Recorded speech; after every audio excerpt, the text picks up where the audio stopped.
Hey, what's up, y'all? It's Hookah Anonymous, and you are now rocking with Mickey Truth. She live up to her name, not the fame. So make sure y'all subscribe to her channel and stay updated on what's real. Bye. Coming from where I come from, they doubted me, but I came up. I made it through the storm, trying to conquer the world. I made it through the storm, trying to conquer the world. Coming from where I come from, they doubted me, but I came up. I made it through the storm, trying to conquer the world. I made it through the storm, trying to conquer the world.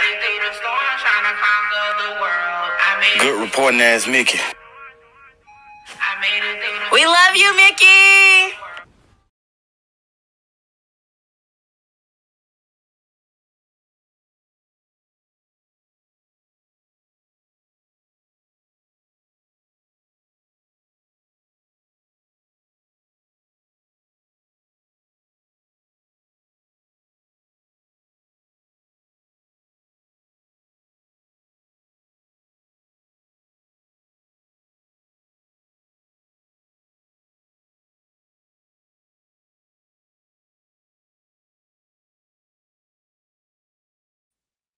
What's up, True Team? My bad, y'all. I had to, like, soon as the music was coming down, I had to take a phone call. But we are here, okay? I decided to go ahead and come back live instead of waiting until tomorrow, because you never know with content what's going to happen tomorrow. This is something that's going on today, so I said, all right, I'm going to pull back up. And thankfully, you know, I kind of transitioned into a different sector of content creators that love reading paperwork and sounds good at reading it, okay? So I don't even have to read it. So we're going to definitely tap in with AB to the 7th power, okay, who is going through the documents. We're about 2 hours behind from where she is, but hey, that's what we're going to do, okay? So Truth Team, we're going to listen to it. We're going to talk about it. Y'all put whatever y'all got going on in the chat, and we just gonna have a conversation now before we get any further. Now, AB and probably the lead attorney, other people that we may listen to tonight are attorneys, okay? But I am not one. Not chat anyway, okay? So before we get into it, I just got to go ahead and get my disclosures and disclaimers out of there. So with that being said, let's run it. Y'all already know all information contained on this live is for entertainment, heavy on the mother effing entertainment, educational purposes only. All information used on this live is per the Fair Use Act, and any conclusion that you draw is on you and your mama, not nobody on this channel, this panel, or in this chat. And another disclaimer for those who have not read the description to my channel, I am not a lawyer. Nothing I say should be used as legal advice because it's not legal advice, okay? If you do need legal advice, however, you can go talk to an actual licensed lawyer or attorney of your choosing, all right? And like the disclaimer says in the video, that you can actually see the consequences of anything that you try to run with from the channel is definitely on you, all right? So with that being said, hey, just sit back, enjoy my opinion based off my free thoughts of what I'm listening to, and y'all let me know what y'all think in the chat. Let's get started. You can't handle the truth. All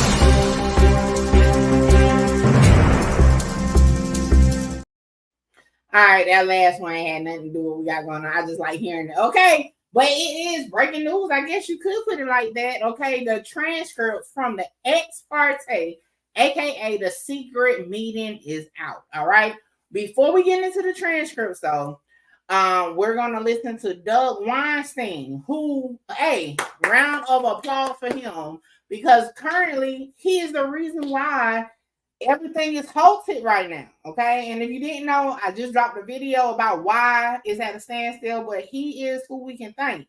Now, I'm working on another video for the downside of everything stopping right now, but we're going to get into that later on, okay? So with that being said, let me go ahead and share my screen and get into it. All right. Loud Pat, what's up? So the first thing that we're going to listen to is an interview with Doug Weinstein. Because we're now, and this is Yak Gotti, a.k.a. DeMonte Kendrick attorney. He's going to give us the real deal side of what's going on. Maybe he can answer the question that a lot of us have. I know I have it. What happens next with the defendants? at this point, right? So I'm gonna go ahead and start it. Yourself, how have you been involved in the case for newer folks that are just now keeping up with it? Tell us a little bit more about you, your practice area, and things of the like. Sure. So again, my name is Doug Weinstein. Hello, everybody out there. I am one of Yat Gotti attorneys, one of Diamante Kendrick's attorneys. I work with Jay Apt and also with Katie Hingerty. So the three of us all represent Diamante. So when you're watching the YSL case or you're reading about it, it could be one of any of us in there at any given point in time. I am the attorney that tends to be in there most of the time, but sometimes we'll all be there. And I've been working on this YSL case since almost the beginning, and in trial almost every day for the last 18 months. Wow. And tell us a little bit more about Diamante. What are the specific charges that he is looking at with his involvement in this case? Right. So he faces a number of charges here. Sorry about that beat. No, he you're good. A number of charges here. He's been charged with racketeering, with gang activity.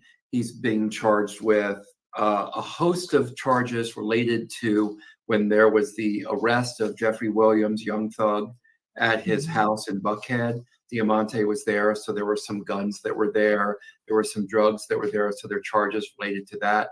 And then there's the charge that we're really in the middle of a trial right now, which is there's a murder charge that he faces, alleging that he was involved in the murder of Donovan Thomas.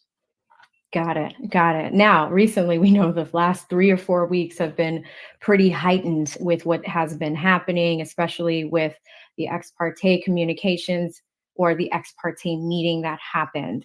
You've played a significant role in that in the past few weeks because we saw the filings go up to the Supreme Court and things of the like. I really just want to start with a background as far as today, right?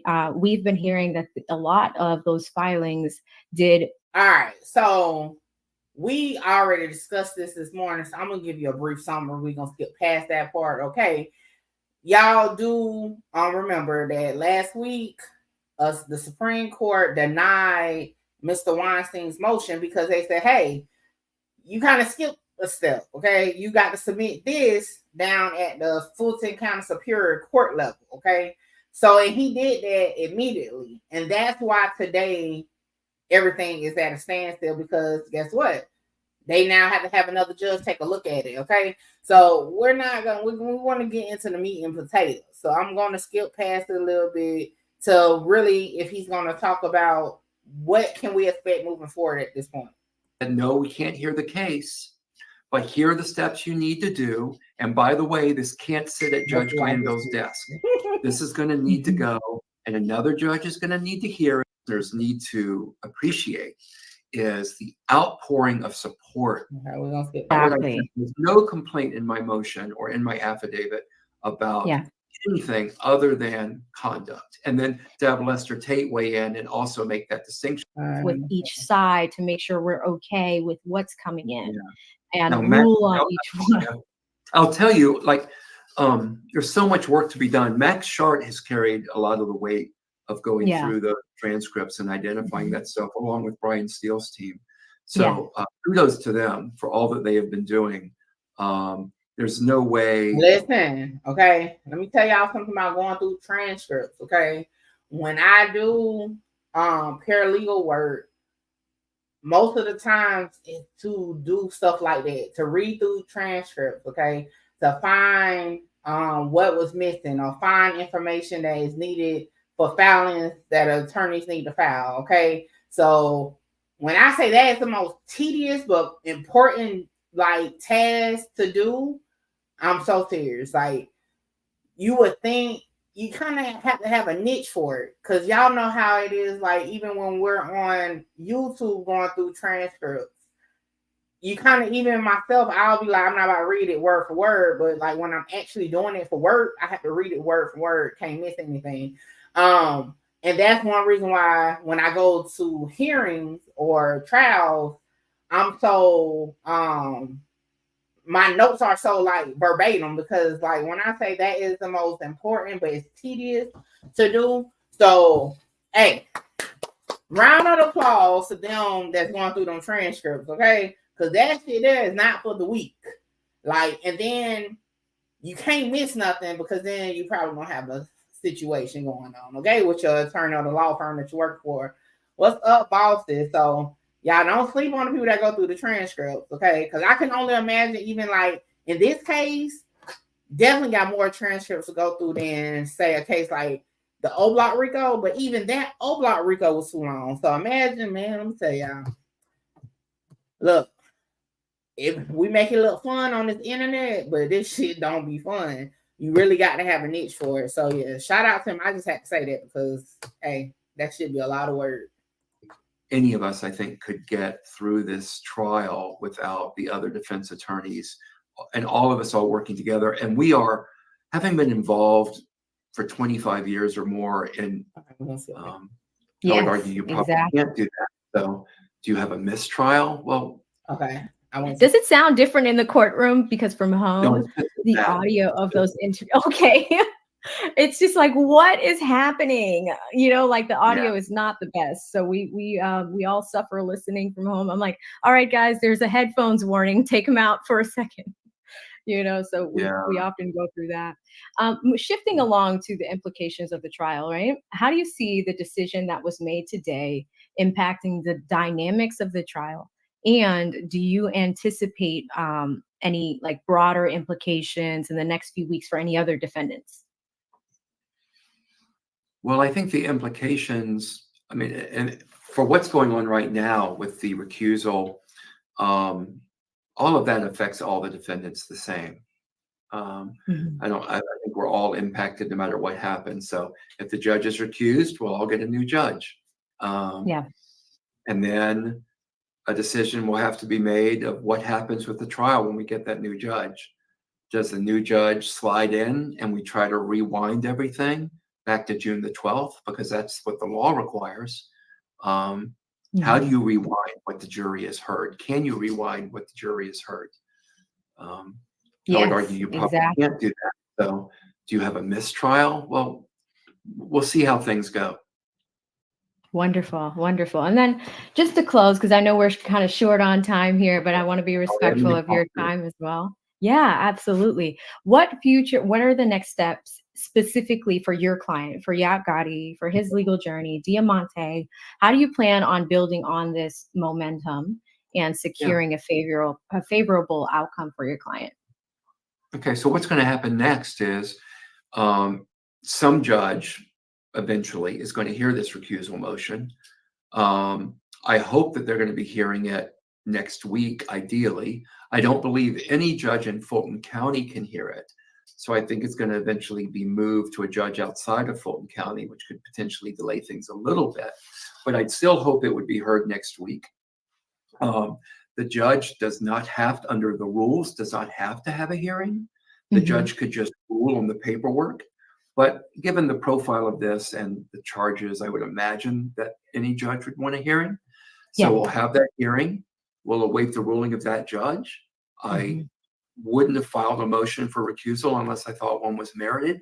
So we should, hopefully the judge will be recused, and then a new judge will be assigned to the case, and we'll see where things go.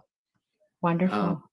And I don't want to betray too much of future strategy because, again, all right. So boom, we kind of got our question. We still don't know the time frame. Doug Weinstein is like, hey, we're hoping next week that the judge can make a ruling, meaning Judge Edwards, on whether or not Judge what's his name, Glanville, will be recused or not.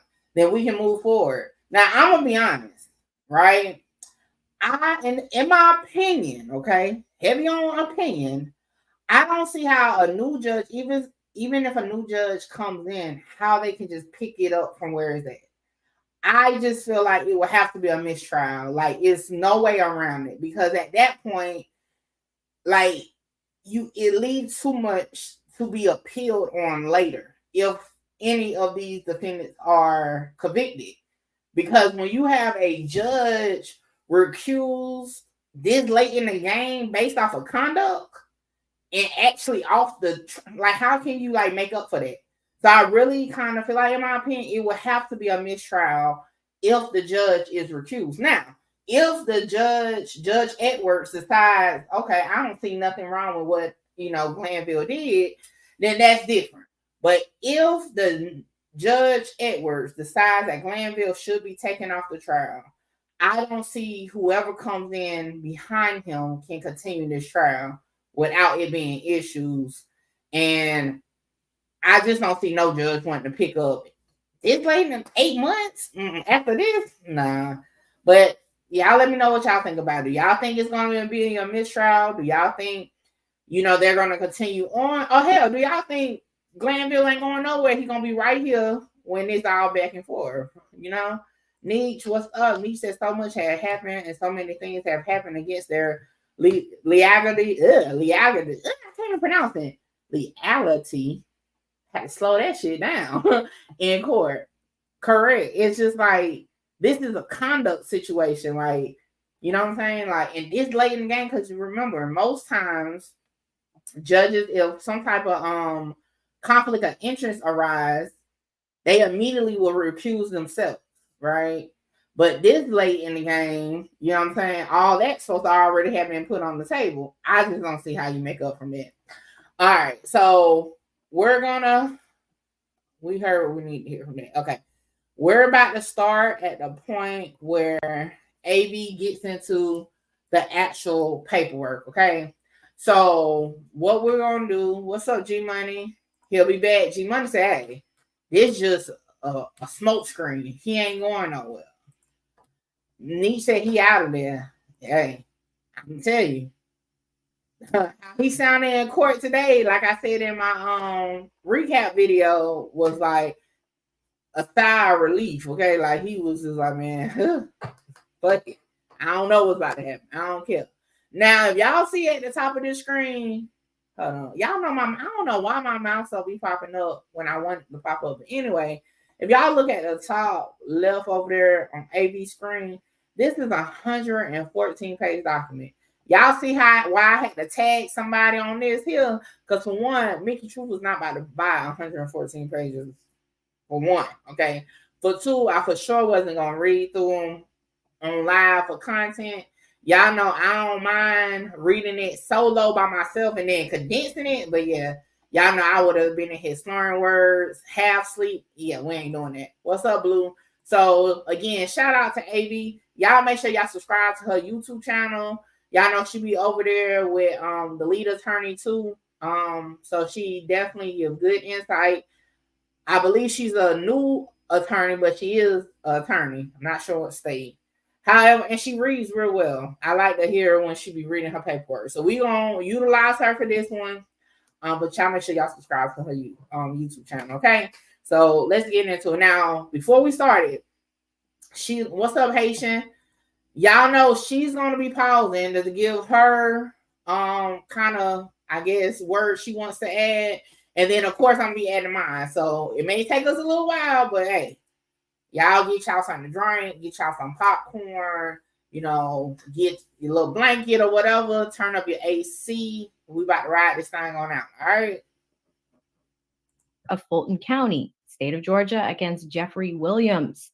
So we are going to go through that together. I'm going to give you a synopsis of what happened today. But before we do anything, I just want to acknowledge a few of you guys that have left super chats. All right. Shout out to her and her super chats, okay? I don't be having to do all that, but shout out to those who do give when they can. It's all love, but I'm going to skip past that. But shout out to her supporters over there showing love. All right. Right there. Critical defense at trial. Now, that is a long title. What does this mean? So, this is Brian Steele basically filing a document showing that he has been prohibited from cross-examining a witness. I'm guessing that witness could be Lil Woody, but we're going to see what's happening. He's filing this on behalf of young thug Jeffrey Williams. So we're going to read what he has to say here. And when he can't cross-examine this witness, what happens? It is preventing him from presenting a full and critical defense at trial. Notice that we use the word critical here. That is important. Critical is like, we talked earlier today about the stages of trial. When Oh, pause. What is this? Hey, listen. This ain't even what I thought it was. So I guess we gonna ride this thing on out though. Cause I know when I looked on, she was on the transcript, but this is a whole different document right here. This is not even just transcripts right here. This is what's up, Zaria? This is actually what Brian still has found on behalf of Young Thug. That's wild. Now, let me tell y'all something. One thing I realized, right, with these motions, and why I tell y'all what happened at trial be so important.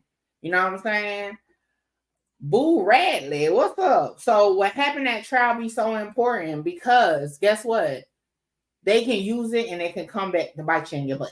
Okay? Because now they're like, hey, all this is being stopped and all that. And I can't even cross-examine, guess what? A witness. And again, Lil Woody, don't try to correct me for those who be wanting to correct me what I say his name. He definitely is still a witness on the case, and he is still under oath right now. I know he mad because he can't even talk to nobody about nothing, right? Technically. And he's just halted. Shout out to Thugger Daily too. Yeah. Thugger Daily, keep up with it. Y'all know I'll be telling y'all follow on them on Twitter or X. But yeah, see, Thugger Daily don't read them. She reads them. That's why we utilize the AV segment, okay? Because Mickey True don't feel like reading the paper. All right. So we're gonna ride this one out. But yeah, she does got the transcript too. It's just further on. I didn't realize this was a different document. But let's ride it out. You're at a critical stage of it. It's a really important part of the trial, right? And this is one of the most important witnesses. I think I read somewhere that Lil Woody, it's kind of poetic, like Lil Woody is one of the reasons why we have this trial. And he's also the reason, on the other hand, that the trial is falling apart. So it's really interesting in retrospect to see all of that, right? All right, so let's see what Brian has. He says, come now, Mr. Jeffrey Williams, by and through undersigned counsel, and hereby files this notice of attorney proffer after being prohibited from cross-examination and presenting a full critical defense at trial in the above referenced case. In support of this notice of attorney proffer, Mr. Williams' undersigned counsel shows as follows. All right.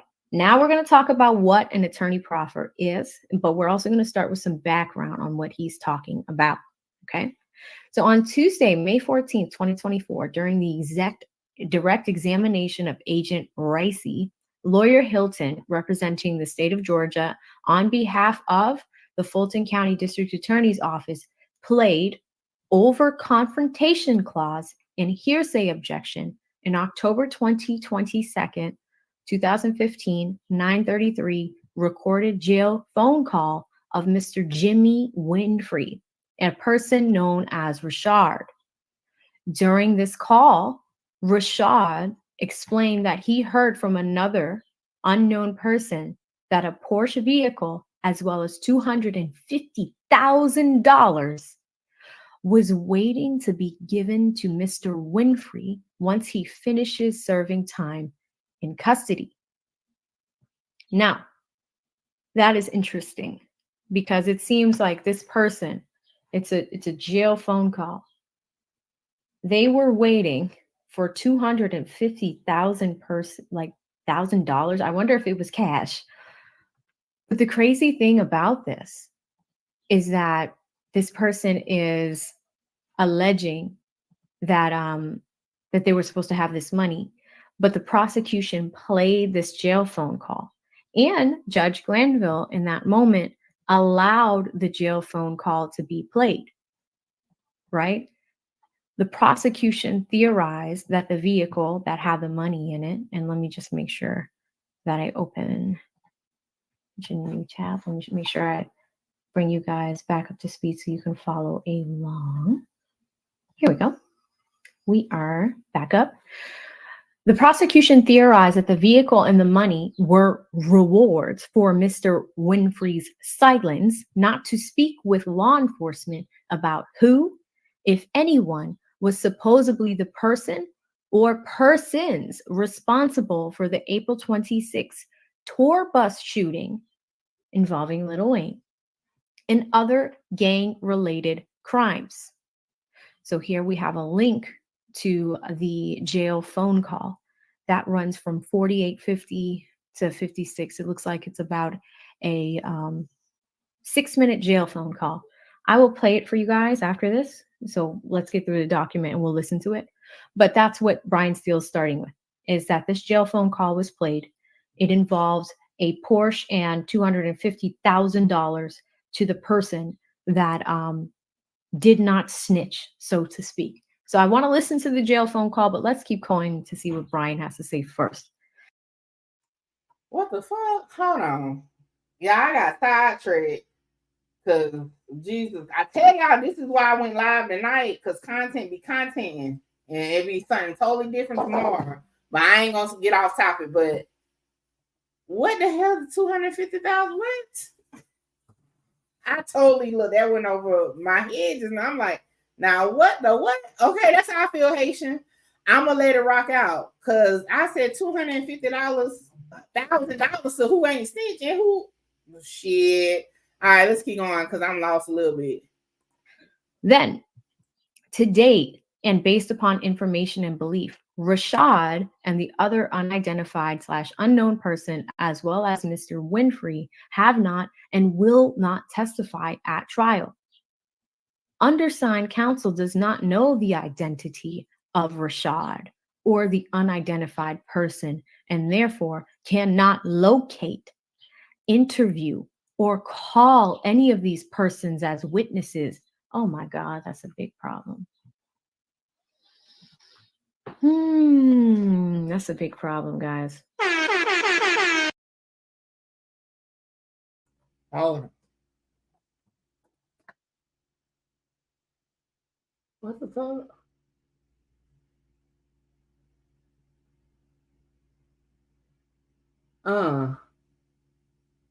Damn. So hold up. This, yeah.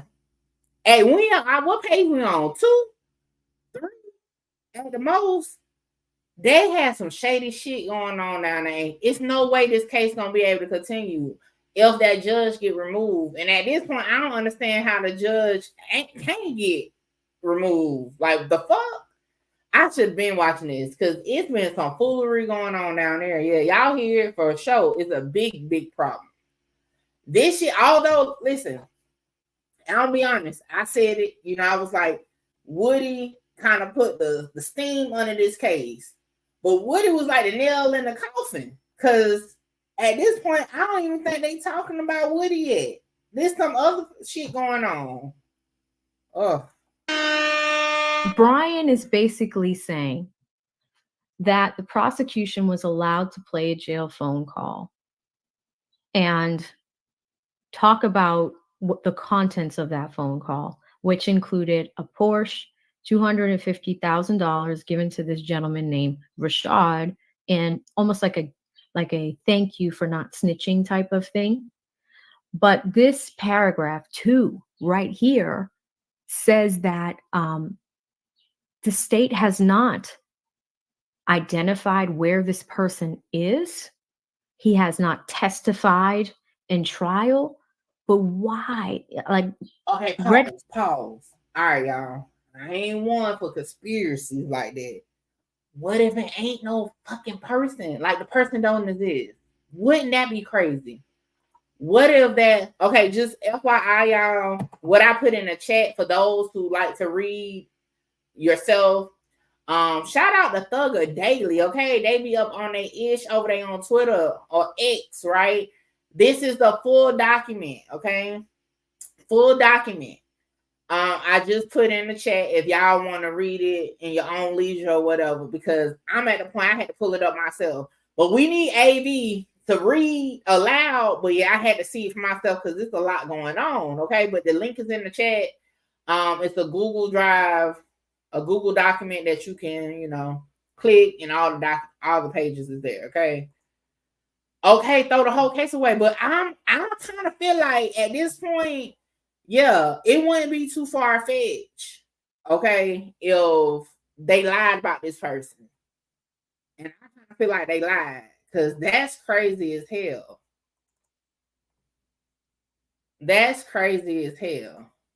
All right, before a little side note, hold on. So just to show y'all, ain't nothing gonna happen if you click on it, okay?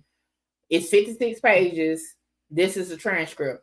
Now let me tell y'all something.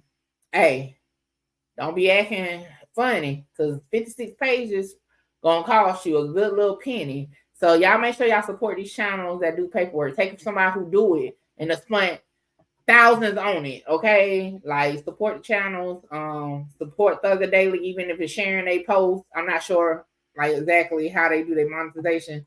Nevertheless, just support the content creators. These are the ones we need to support, the ones that's actually getting us the actual factual stuff, okay? Whoo, shit. This is something.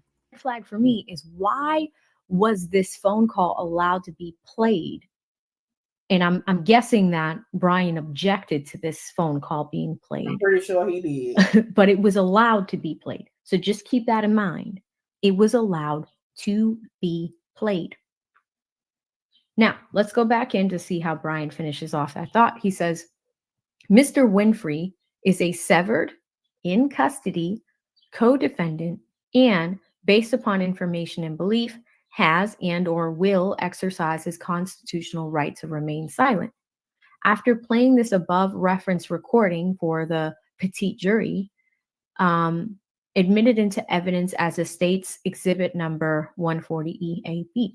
The prosecutor questioned witness agent Ricey and elicited that within approximately a month of this recorded jail call, Mr. Winfrey pled guilty to indicted charges in Cobb County. Looks like we have another link to a YouTube video here that was dated. I wonder if it's the same one. It is the same. It is the same one. Okay, so that YouTube link is the jail phone call, and it just looks like Brian is linking something between the 56-minute mark and the hour and 3-minute mark. The prosecutor's clear import of this testimony is to persuade Mr. Williams's jury that shortly after being promised this vehicle and money, Mr. Winfrey accepted responsibility for this crime in order to show loyalty to the supposed gang. Thus, Mr. Winfrey did not fight his then pending Cobb County. We'll see what the next thing says. I think it's charged. And there's a footnote here. It says a thumb drive of all of the attachments, YouTube video and audio, is also filed with the clerk, the court clerk, and given to the court reporter and prosecution. So it was provided. Let's now go on to see how this ends. And guys, you know, I think we are looking at this in images, and I am getting this. Ooh, shit. Okay. This is crazy work, but I knew way back when the judge told them first lawyers to write a motherfucking essay, shit was finna lefty loose in the trial. Okay, like I knew they was bad off, but sheesh. True team, listen, I'm not gonna lie. Y'all know I had got bored with it for the most part because they was just doing weird shit. I'm kind of glad we are now here at this point in time where it's kind of coming full circle to like react to it. This here is heavy on entertainment. And this is a real trial. That's the crazy part about it, okay? So just to recap, y'all, we are listening to AV7 break down the motion that was filed by Brian Steele.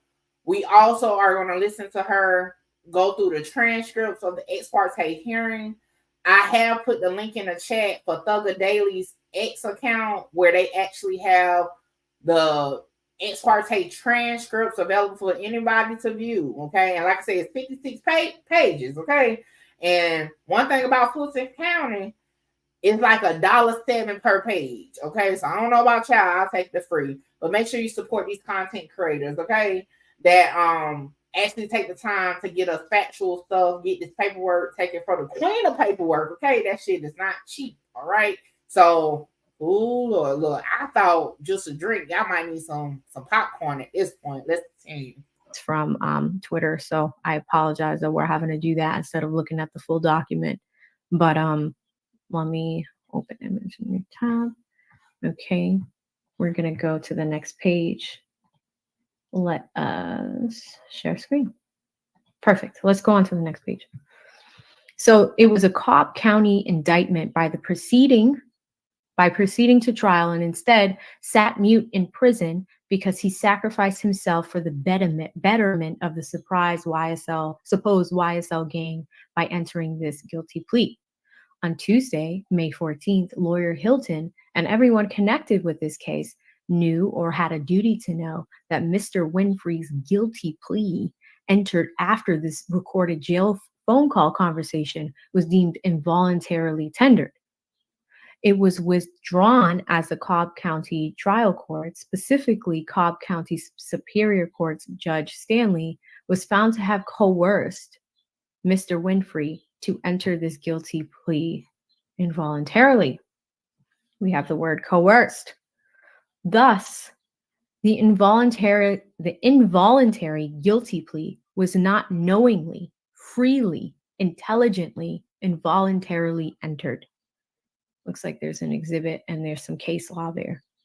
In reality, this above reference recorded jail call had no impact on Mr. Winfrey's decision to plead guilty as the truth of the matter is that Mr. Winfrey was desirous to go to trial. In fact, on the date of tendering this involuntary guilty plea, Mr. Winfrey maintained innocence and intended to exercise his constitutional right to a jury trial until the trial court coerced him to enter this involuntary plea. Sorry, guys, I can't talk today. Starting to get tired. See, I feel AV, okay? Because that's how I would have been. And that's why I said, hell no, I'm not reading it, okay? This is, so you should have already had your charger going. But yeah, this is some shit, okay? This is some shit. And this is, again, before the whole debacle with Woody. This is crazy. Based on the above, the prosecution has manipulated facts and put forth knowing false information before the jury. Undersigned counsel immediately objected to this questioning by lawyer Hilton. So he's saying, I objected. And responses of Agent Racy and at a bench conference told the court that it was wholly shocking, untruthful, and misconduct for the prosecution to knowingly use a coerced involuntary guilty plea against Mr. Williams at trial. The court denied the undersigned counsel's request for any relief or admission for the jury to ignore, exclude, and remove any testimony regarding this month later guilty plea. Further, the court ordered undersigned counsel not to cross-examine Agent Ricey on this false and misleading topic wrongly introduced by lawyer. Hold on, what? What? Oh, what's his name? Glanville been playing a dirty game. How the defense can't cross-examine a witness on something that was introduced by the prosecution is crazy. Oh, that's wild. Hilton. Okay, let's break that down.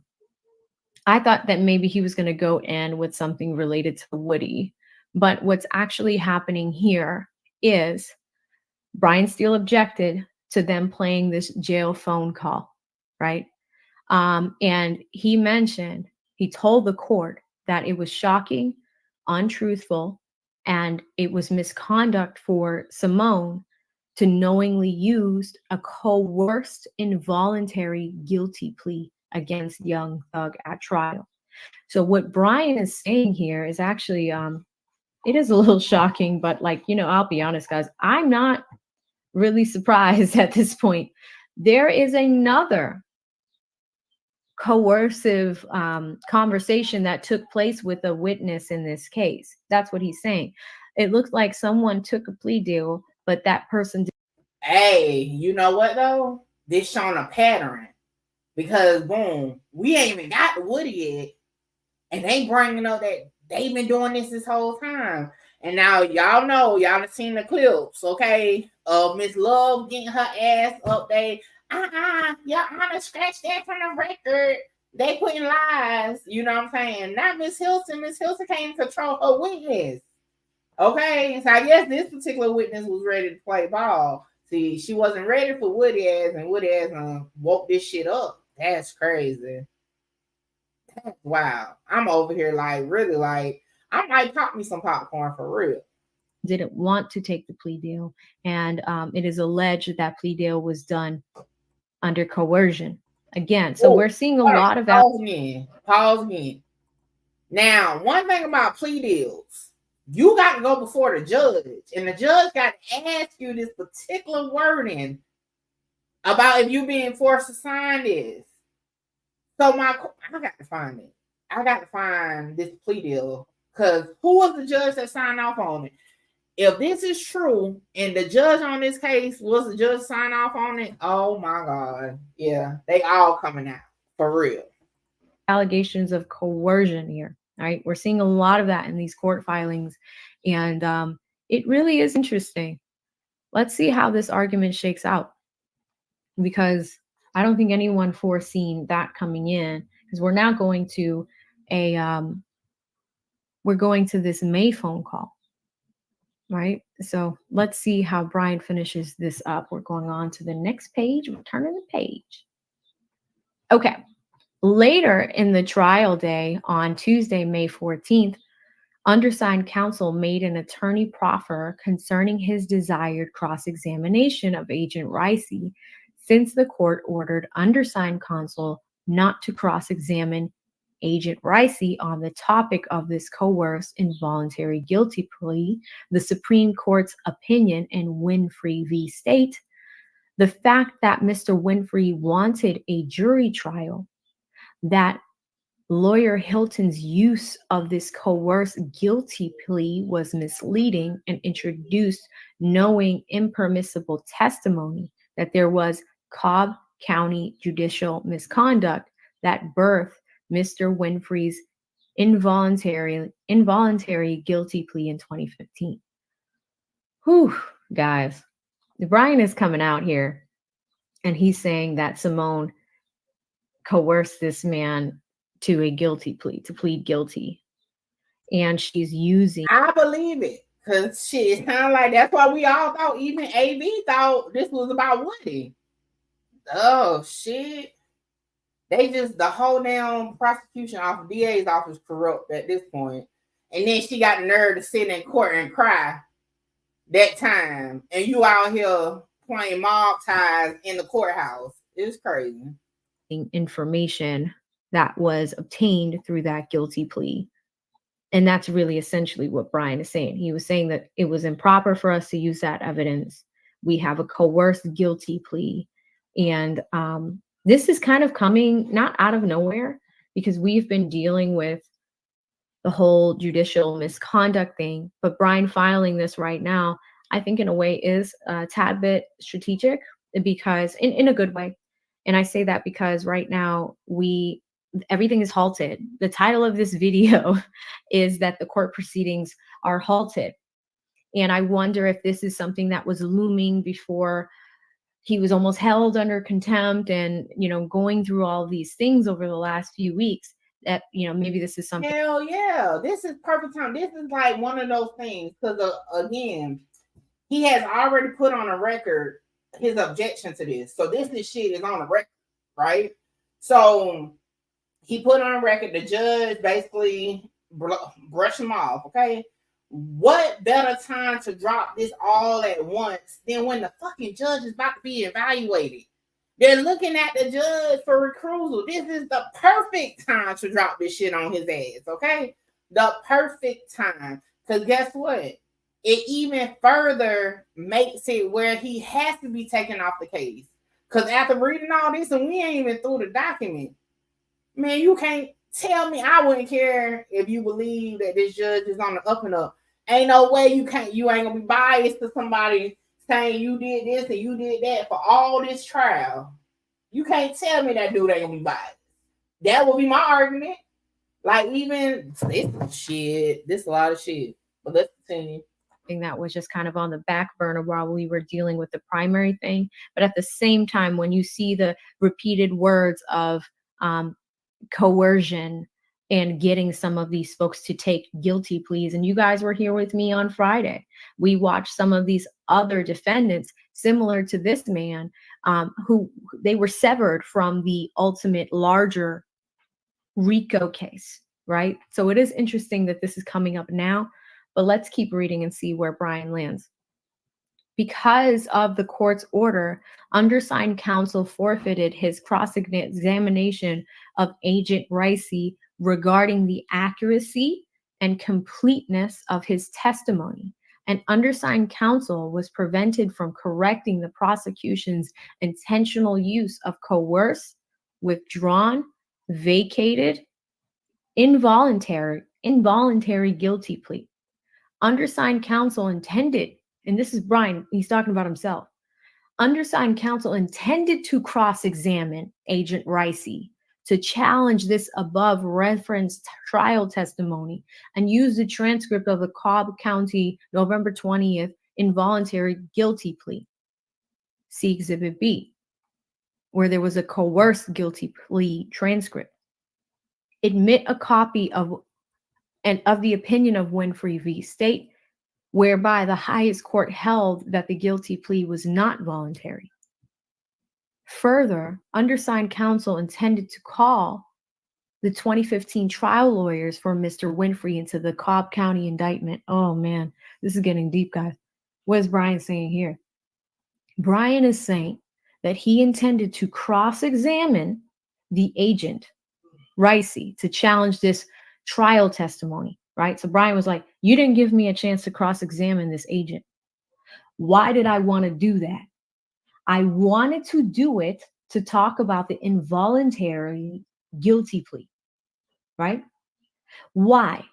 Because I was going to use the opinion of Winfrey v. State, where the highest court, the Supreme Court of Georgia, held that the guilty plea was not voluntary.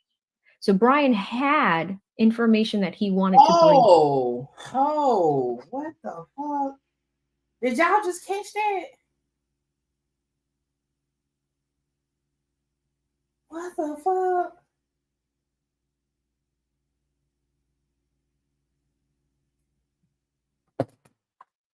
So the Supreme Court, the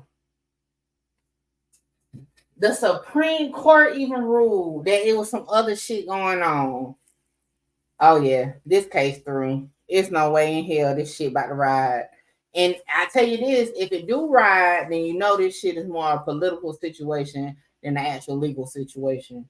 Facts on that. But he wasn't able to do that because he wasn't able to cross-examine the person that we're talking about. Further, Brian was about to bring in the trial lawyers that were involved in the Cobb County matter, the Cobb County indictment. So Brian's like, hey, I wasn't able to cross-examine this person. Here are the things that would have been under discussion. Here are the pieces that would have been able to link to it.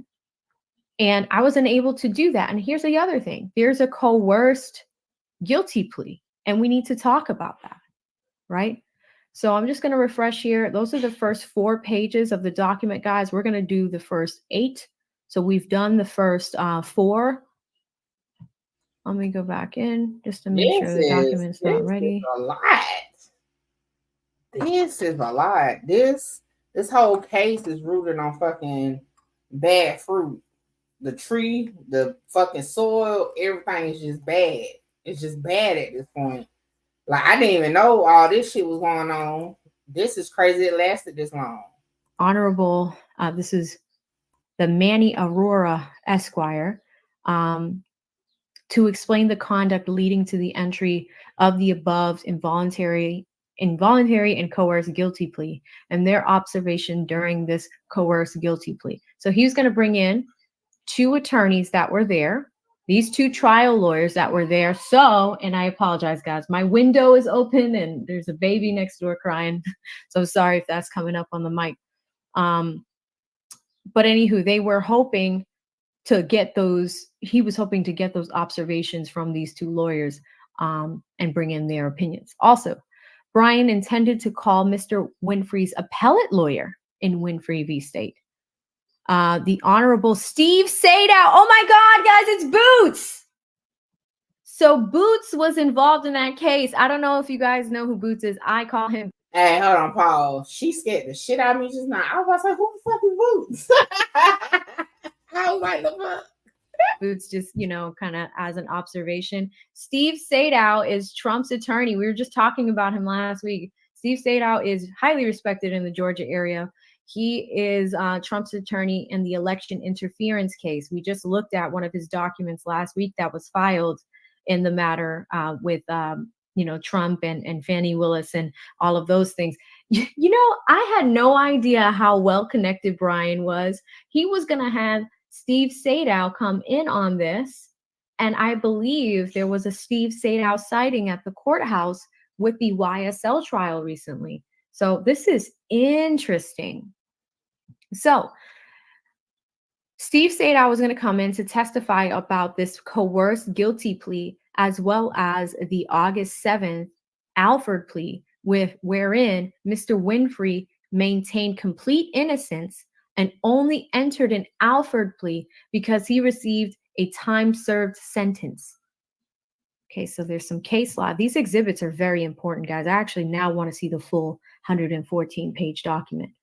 All of the above would permit the jury to intelligently consider whether the October 15th vehicle money recorded jail call had any impact on Mr. Winfrey to forfeit his right to trial or to silence Mr. Winfrey not to cooperate against Young Thug and others. This truthful evidence would also unmask the prosecution's team's use of untruthful testimony.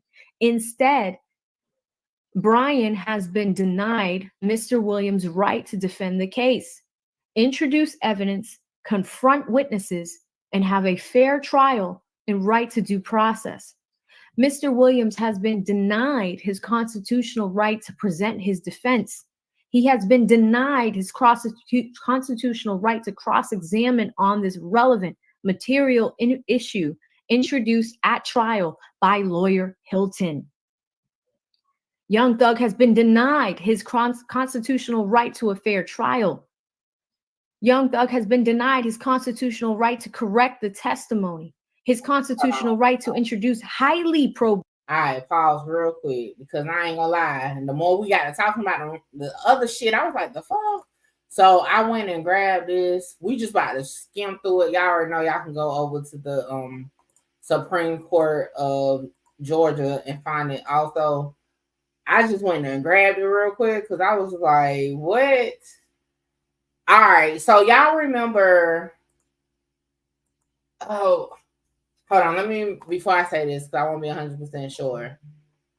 I believe, hold on, let me just Google him real quick. Because I kind of feel like,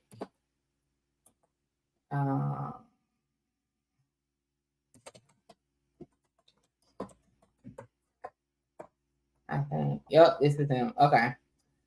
So, y'all remember the one they found in, like, I think, what was it, Vegas or Arizona? This guy right here. This is who they're talking about right there. If y'all remember, he was the last one that was, I guess, picked up. This is who they're talking about right here. All right, so I pulled up the thing just to, scroll through it real quick. And y'all see here, in connection with rappers Lil Wayne tour bus. Now, the shooting. Now, y'all remember that this is a overt act in this case. And remember, Hilton was like, oh yeah, Dolly, Young Thug's sister is gonna be mentioned and all that. as closer to they get to the Lil Wayne bus shooting. Well, this is the guy, right? So let me see.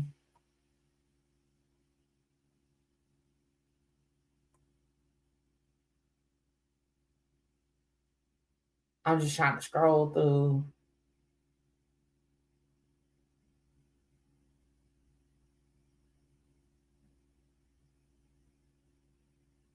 What the fuck is that?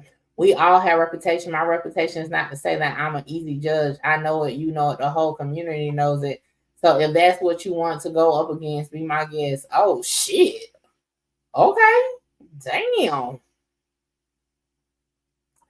So let's say you get acquitted on 10 and convicted of 17. You add it up, it's still a mess of time. And I don't care when you get parole. It's not my job. It's not my function. My job is public safety, and my job is constitutionally a correct trial for everybody, which I will do.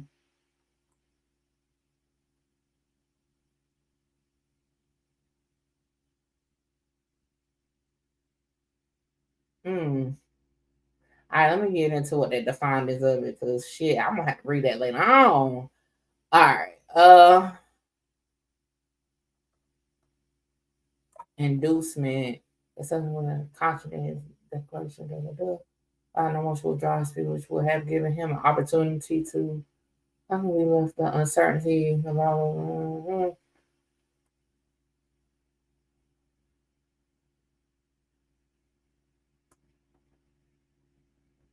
all we know.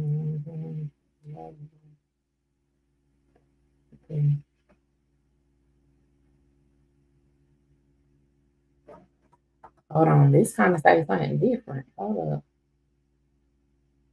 Because this say here that the plea was involuntary. Okay, there we go. Got it. So they ultimately said this incomplete record has convinced the majority that the plea was involuntary. I am not so sure. But nevertheless, it is what it is, majority rule. But so that is I don't see that's a factual, and that's the reason why I want to look it up. So I was like, is that true? And this shit been going on like that? It's definitely true. Y'all can put that case number y'all just saw in the Supreme Court database for Georgia, and it'll pop up. But let's continue. This shit gets spicy. Bit of evidence and call witnesses at trial. His due process rights all under the below provisions of the United States Constitution and the Georgia Constitution. In Holmes v. South Carolina, there's not South Carolina, Lord. Should know it was a constitutional thing for that one. But real quick, what I forgot to add too. This is why that's so fucked up that the defense didn't get to cross-examine this witness on this situation, because even in the Supreme Court ruling, it was like so much gray area. Like with the right set of words, it could have went like, okay, he did know what he did want to do it. But on the contrary, on the other side, it could be the right set of words used that he didn't want to. And that's the reason why they said ultimately most of us think it was involuntary. And if the state was able to just say they words to swing it to the jury one way, when in actuality it could have been either way, and the jury should have been able to decide whose side they believe. I think that's gonna be a major area. Yeah, the Mado cases out of South Carolina. Just case law there. The United States Supreme Court held that whether rooted directly in the due process clause of the 14th Amendment or in the compulsory process clause or the confrontation clause. Oh my God, he's cooking. Steve Sadow got introduced to this. We're talking about Young Thug being denied some of these rights. This is interesting, guys. Oh my God. Hey, listen. I personally didn't know who the lawyer was she was talking about, but let me tell you about I feel AD, because it's nothing like getting excited about something illegally, because her eyes are brightening up and everything ever since this lawyer then came into play. And look, she with it, okay? Who gets to determine if you really meant to or did it outstretch the judge? Well, technically, it should be the jury, and that's why I said he has a point, because even the Supreme Court says it's kind of like unclear, really one way or the other. But because of that, that's why they had to say it was involuntary, because if it was voluntary, it would have been clear, right? So it's the judge, not the judge, the jury. The jury should be able to determine, okay, are you rolling with the church choice of words portrayed by the state about this plea, or do you think it's more reasonable to believe what the prosecutor, I'm getting twisted, the wine catching up on the defense is saying, but without being able to present it? Now it's one of them things like we never know if that would have helped the jury really come to the right decision at the end of the trial. That's why I don't see how this is going to be able to continue as is, like on some real shit. It's going down. Let's turn the page. It's like a book. It is like a book. Let us turn the page and go says, to whatever the lawyer name was came in play. Here we go. So, whether he has been denied his Sixth Amendment, the Constitution guarantees criminal defendants meaningful opportunity to present a complete defense. This attorney proffer is made to ensure. You said, okay, so what if he wanted to remove his plea of guilt, but only had trial by judge and no jury? Does the judge decide then? Yes. If he would have ultimately went to trial, the judge would decide. But in this situation, right? This situation, as far as them using what happened in his case for this case, they needed to have both the prosecution and the defense to put their own spin on the situation, because, you know what I'm saying, you just left the jury on one side of the scope. And then you deny the defense to say, okay, well, they're telling you, you know what I'm saying, that he provided this statement in his plea. But ultimately, do you recall what happened to the plea when it, I'm just making up what they could ask, right? And then it would have probably came out that the Supreme Court overturned it. You know what I'm saying? But without that, the state ain't gonna open up that can of worms and say, oh, the Supreme Court threw it out. They just want it be noted, hey, didn't he plea out on this case and agree that this was true? You know what I'm saying? So nasty work. Hey, y'all make sure y'all like, comment, share, subscribe, tell a friend to pull up on your girl Mickey Truth and the Truth Team. We are listening to AB7, okay? Break down the document that was submitted by Young Thug's lawyer Brian Steele. We're ultimately going to get into the transcripts of the ex parte meeting. Hey, we're just getting started. We're going to be here for a minute. Y'all get y'all wine, because I sure got mine, okay? Get your blankets, popcorn, whatever, and just sit back and relax. Sure that these topics are properly preserved. A mistrial should have been and should be declared, because upon this court's ruling that denied Young Thug's constitutional right to cross-examine, his constitutional right to present a defense, his constitutional right to call witnesses, his constitutional right to a fair trial, his constitutional right to due process. Judge Glanville, guys, his order to release the ex parte transcript has been filed. So I'm going to quickly read through this. We're going to go to that. You are in the right place tonight. I'm giving you guys heat. We started with Doug Weinstein. We're going to this Brian Steele cooking document. And I believe that we are now in a place to take a look at the order of the transcript. I don't know if the transcript is attached and available with it, but we'll look at that in a second. And thank you guys so much for sending Cash Apps. It looks like it was just filed at 7:27 p.m. on the East Coast. I have time of 7:47, so about 20 minutes ago, the document was filed. And same thing, it looks like we have some images on it. So here we go. We're gonna take a look at it. According to the footnote in that, and let me take this down for a second so you guys don't get confused on what I'm talking about. I'm talking about the transcript that Judge Glanville said was going to be available today. He has the order that's coming out. According to the footnote, it says the actual transcripts will be filed separately. I'm just looking at it. Okay, it does say the court's exhibits identified in this order will be filed into the record separately. The list of exhibits is followed. We will get the transcript of the June 10th conversation. Ooh, we're going to be able to look at Lil Woody's immunity agreement. We're going to be able to look at the June 7th in court proceedings. We're going to be able to look at the order of contempt and incarceration. Pause. What? Because I want to see the immunity agreement. Hold up, because she said she don't have the full. Hold on. Shit. Hold on. I was trying to take. Give me a second, y'all.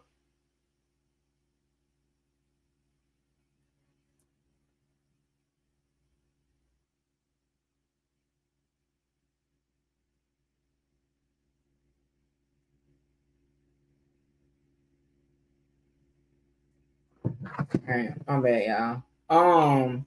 Damn. I'm gonna try to find it because she may have found it. So let me just keep playing. Of Lil Woody. We're going to look at the transcript of all in court proceedings for June 10th. And we're going to look at the order of contempt for Brian Steele. We've already seen that. The court notes that some of the time stated in this oral ruling may be in open court on July 1 were incorrect. Oh my God. Okay, that's a whole nother thing. It looks like Judge Glanville is correcting some things he said today. Back to Brian. Back to Brian, because this is all happening at the same time, guys. Like 2 documents are being filed. Let me go through this one. We're almost done with Brian's document here. And then I will bring up what we have as Judge Glanville's order for today. Okay, so going back to this, I'm just going to go to the top. This attorney proffer is made to ensure that these topics are properly preserved. A mistrial should have been, and should be declared based upon this court's ruling that denied Young Thug's right to cross-examine, his constitutional right to present a defense, his right to call witnesses, his right to a fair trial, and his right to due process. Brian Steele proffer continues. On Friday, June 7th. Oh, here comes Lil Woody. Here comes Lil Woody. On Friday, June 7th. Paul. Let me find out AB7 got a thing for the hood nigga. Because she be excited as hell. You see, she got that shirt with his name. Okay, AB. Miss Copeland, Lil Woody asserted the Fifth Amendment in front of the jury. That should never have occurred, as based upon information and belief, the prosecution team, as well as this court, knew that Lil Woody was going to do the same before Lil Woody was called to testify in front of the jury. Before same occurred, Brian Steele did not know that it was Lil Woody's intent to refuse to answer questions in front of the jury. Once Mr. Copeland invoked his constitutional provision, undersigned counsel immediately moved for a mistrial, which was denied. The court then denied Young Thug's counsel's request to call witnesses to prove that the prosecution team knew that Lil Woody intended to invoke the Fifth Amendment in front of the jury if/when he was called to testify by the prosecution. Undersigned counsel desired to call Fulton County District Attorney Investigator Long and Lieutenant Liz Lansiquette, who is employed by the Fulton County District Attorney's Office, to memorialize their knowledge that Lil Woody expressed that he would invoke the Fifth Amendment in front of the jury.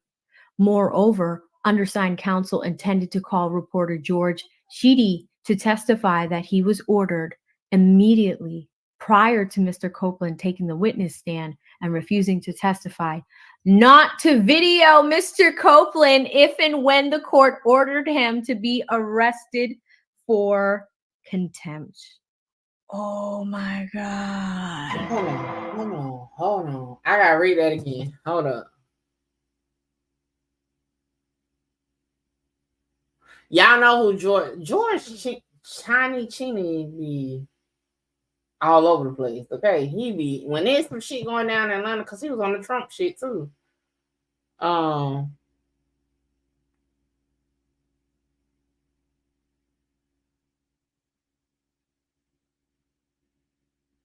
they recorded him anyway. I had to read it myself to make sure I understood it.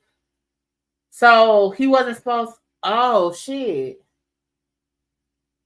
Okay, let me let her finish. Oh shit.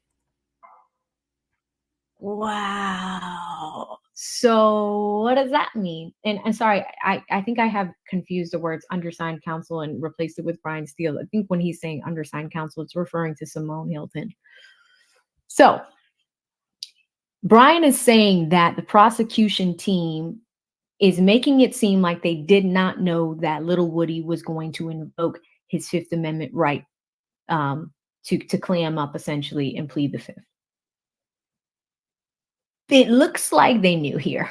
That's what this document is saying. It looks like they knew. And we are talking about folks from the district attorney's office, Investigator Long and Lieutenant Lancequat. I hope I'm saying that correctly.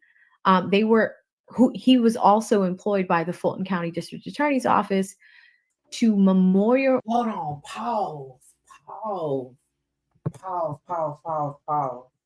I had the book. Y'all had to go a little past what AB7 was and read it myself. This just tells us throughout history how corrupt our justice system really is. Ain't got nothing to do with just, oh, hell no, I really don't. That's why so many rules to that shit. Y'all know I tell y'all that all the time. All the time, okay? So I'm trying to wait for her to get there, but that shit, because anytime I see that reporter name in there, I'm like, oh, yeah, some shit with that, okay? So I'm trying, I can't click on it. Hold up. All right, I'm gonna work on the link because I'm about to pull up. She probably about to get to it, but I'm about to pull up the article that they're saying came out on the 11th, by the reporter, and I'm about to see what it's talking about. So I'm gonna let this play for me. I'll be right back. Memorialize their knowledge that Lil Woody expressed that he would invoke the Fifth Amendment in front of the jury. So this is bad. This is showing that they knew he would plead the Fifth, that two people were willing to memorialize it, meaning they were willing to sign something. So that means that like people knew that Lil Woody was going to plead the Fifth before he got on the stand. Oh, wait. That's true though. Y'all remember oh shit. Where's my phone? Hold up. Let me pull up on them. Oh shit. That's true. And I'm not even about to cap down. I don't remember it verbatim, but I think infamous Sylvia even said that he was about to plead the Fifth before he pled the Fifth. She said it on her live, if I'm not mistaken. Oh shit, Woody is live right now. Hold on. He probably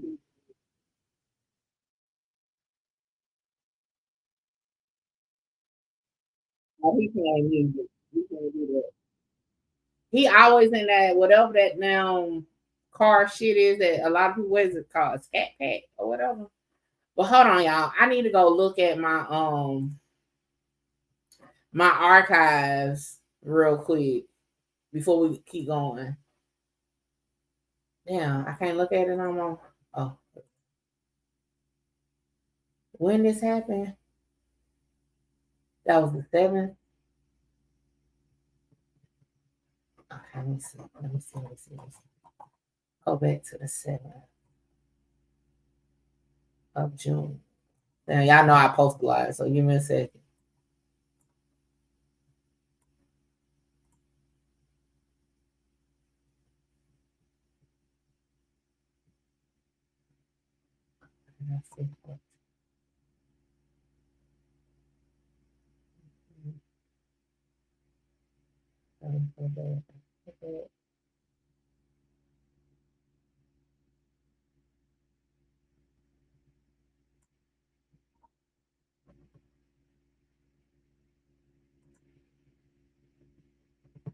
Damn, it don't tell me what time I posted that shit. I thought it was gonna tell me what time I posted that shit. Cause I remember watching. I know I fucking posted it before that shit hit. Cause I remember watching Infamous Still Be Alive. And I posted it. And then like my next post, was it actually taking place? Free. That's some shit. That is fucking true. I had to find her live too. I'm like, let me find her live because she fucking said it. She fucking said it on her live, and that was before he took the stand. That's wild. Oh, this is getting good. This is getting good. And then we also have instructions. The reporter George Teedy. So there's a reporter in the courtroom that was instructed that they cannot take any footage of Lil Woody being arrested after he pled the fifth. What is going on here? This is page 6 out of 8. Let's go to page 7. Turn to page, AV. Let's go. Okay, Judge Glanville just released the transcript, guys. All right, let's finish up Brian still real quick. We're going to do these 2 pages. We're going to go to the order and let's go. All right, yeah, and remember, we're behind. She's been on live for hours, okay? So we're watching it replay, basically, okay? For the transcript. Let's go. Let's go. Wow. Today is like the craziest news day in the YSL trial. I'm so happy you guys are here with me. I think I'm going to text Lee to let him know too that the transcript is available. We're going to talk to Kayla Bumpus with this and look at it. Transcript out. I'm letting him know just in case he wants to go live on his side. This would be a really double duty day, guys. Okay, so they could not film Lil Woody's being arrested for refusing to testify. Let's bring this back up. Based upon information and belief, reporter Cheedy was given this edict by the Fulton County District Sheriff's Office deputies based on an order of this court. If true, this court had knowledge that Lil Woody would likely refuse to testify in front of the jury once called as a witness. So this is from the Atlanta Objective. This is an article by reporter George Cheedy, dated on June 11, 2024. Guys, you want to know what Lee said? He said, damn, it's going down tonight. It really is. It really is. It is. Oh my goodness. There's so much here. Okay. From whom did the court receive this information? I love Brian. I love when Brian puts questions in here. He's like, from whom did the court receive this information? Why did the court not reveal the same undersigned counsel before permitting Lil Woody to testify before the jury? Did Attorney David Botts announced in open court that before Lil Woody took the witness stand, Lil Woody uttered in close proximity to members of the prosecution team that he would go to jail and would refuse to testify before being called as a witness before the jury? When Attorney Botts announced this proffer to the court, this court stated that it had a problem with Attorney Botts.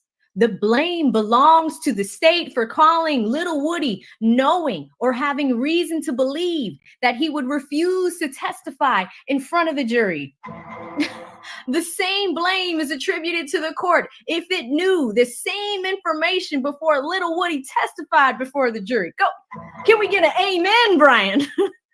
Mr. Williams and his counsel were in the dark about Lil Woody, making it clear that he would refuse to testify in front of the jury. This court did not permit undersigned counsel to call any witnesses to support his timely voice motion for mistrial. Hence, this proffer is hereby in place. Moreover, oh, there's more. Brian with the T. Moreover, all right, hold on. On April 29th. All right. I had to go find Infamous Still Be Alive real quick from that day. Because if y'all didn't know, she be in the courtroom and then like on her breaks and stuff, she like do like a lunchtime type thing. Okay, hold on, give me a second.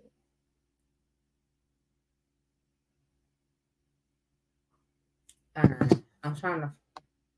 Is what I hear. I'm not part of anything, but anyway, so I just lost my train of thought. So everybody came in and families are coming in, and I see Nut's dad, he comes in and he sits down, then Nut's mom come in and she sits down, right? And they're sitting in the front of me, and then George Chidi comes in, he sits down. And so folks is asking like, okay, asking about George's name, and George hears his name, right? That's why I told y'all they were talking about George.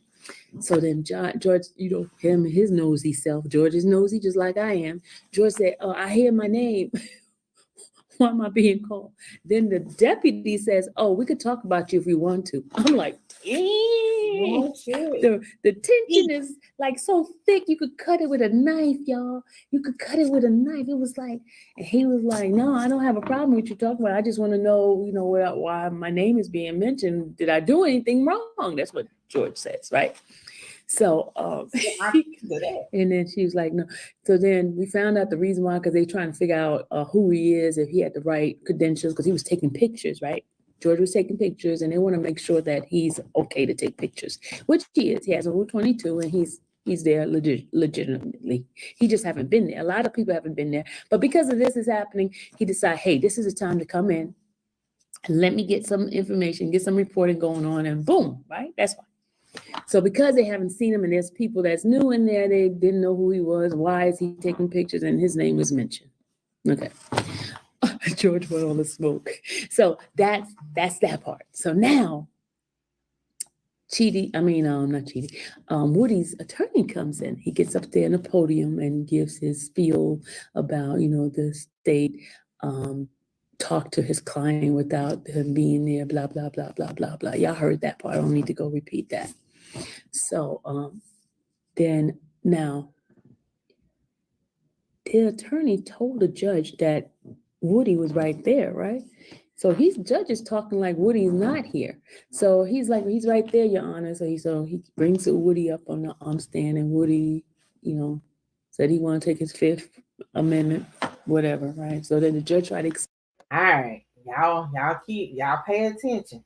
Because I think Phil is cooking. Because I remember watching this live and knowing that Woody was gonna plead the Fifth, made the post on my Instagram story before court came back in session. And that's factual. I remember this shit, and it was this live, and we're gonna get into it. But I'm just trying to, because I think I came on the tail end of her live before she went back into the courtroom. So I haven't even heard this part of it, but hey, still on the thing. The fucking prosecution is corrupt. And this is pure why. Explain to him the immunity that they have given him, that he has already signed the order, that they can't do anything to him if whatever he says on the stand, blah, blah, blah, blah, blah, blah, blah, blah, blah, blah, right? So that was that. Then they want to bring up some motions about different stuff that you already see. I'm not going to talk about that. But let me tell you what's going on behind the scene, behind the camera. Woody goes back into that room, into the little witness room. There's about 5 officers like guarding the room. Then they tell basically, not too much movement around in the courtroom because it's so discombobulated, just disarray, just weird stuff. You know what I'm saying? All this extra stuff for this little tiny guy. That's why I said this little tiny guy. All right. So now they're trying to get this thing figured out. Now this is what I want to tell you guys. The exclusive that I got to tell you guys. This is what I got to tell you guys. I'm in the hallway, me and my nosy self. Me and my nosy self. I'm in the hallway. I see Woody's out the room now, right? He's out the room. He's on the phone, right? He's walking like he's pacing back and forth. There's an officer back there with him and everything, right? Why do Woody go and say, guess what he just said? He said, y'all, guess what he said? And y'all, I'm going to say the cuss word too.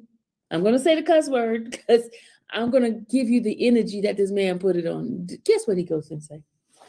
Guess what he goes and say, y'all? Because they got to wait for his attorney. His attorney's doing a case upstairs, and he said he'll be back down in about 30 minutes, so they decided to take a lunch. All right, guess what he said? Guess what Woody said, y'all? Guess what he said? You close, T-Mac. Guess what he said?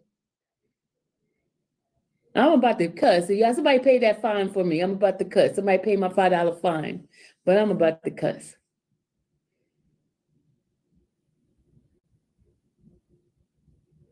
Well, I won't feel like what he say. Guess what he said? Y'all ready? I'm about to say, who gonna pay my fine? My $5 fine, my $10 fine. Who gonna pay my fine for me? Let me say, he said, word for word,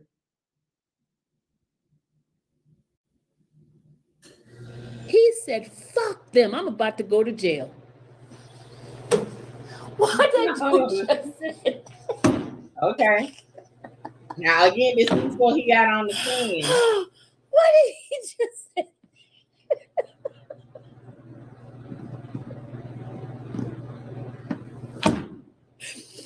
He said, fuck them. I'm about to go to jail.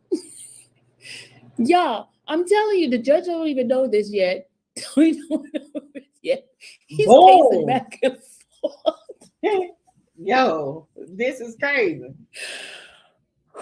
Jesus.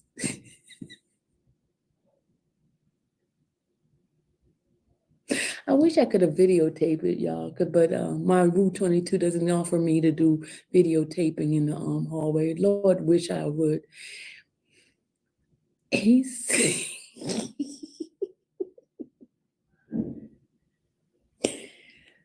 oh my God, y'all.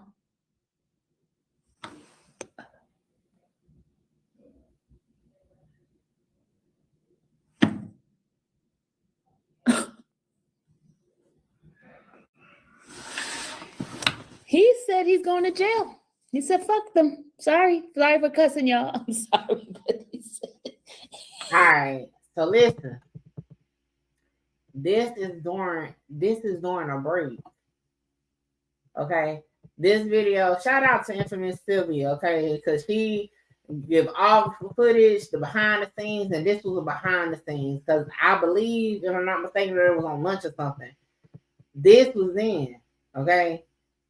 And she overheard a conversation that Woody said in the hallway, which is leading to make it be more true in fact in what Brian Steele is saying, that the state knew before he got on that stand he was going to plead the fifth.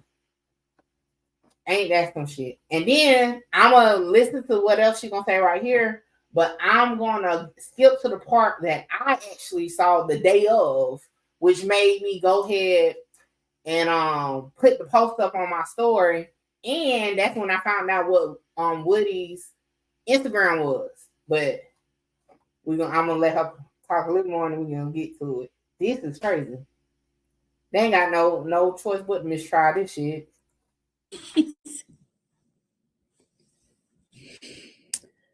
Well, Lisa said, stop cussing. Okay. I'm gonna stop cussing. Okay, I'm gonna stop cussing. But that's what he said. That's what he said. That's what he said. Oh, that's what he said, y'all. He said we'll see when he comes back what he does in a witness stand. You will see. He said it. He said it. He said it, y'all. He said it, y'all. All 534 people have heard it. He said that. That is what he said in the hallway while he's back there. There's one officer that's with him. He's walking back and forth. And he said it. He said his attorney's upstairs. He's not downstairs. The attorney's not downstairs with him right now. And he said it. Miss Sylvia. And remember, I'm not answering any question to anybody that don't have a number. All right, so hold on. You don't have a number with me? Let's fast forward to the part. All right, here. Now again, this is before he got his ass on that stand. I think it was down in this area.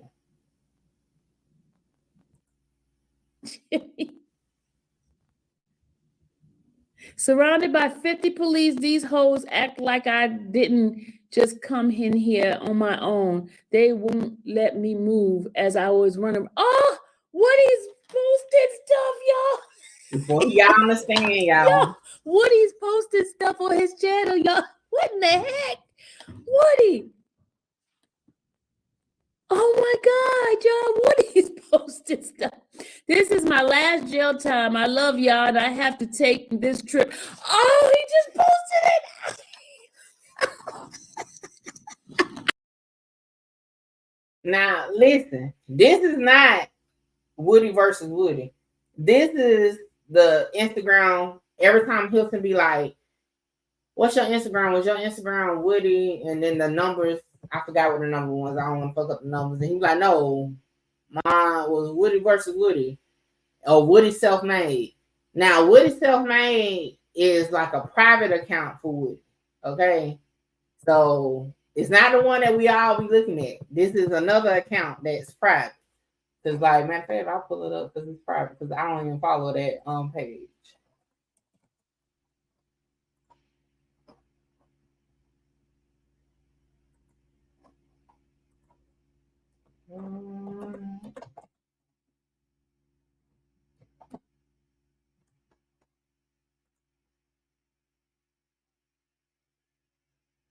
Oh shit, well maybe I need to follow it. I just sent a request to it. But anyway, so boom. So this is the page that she's talking about.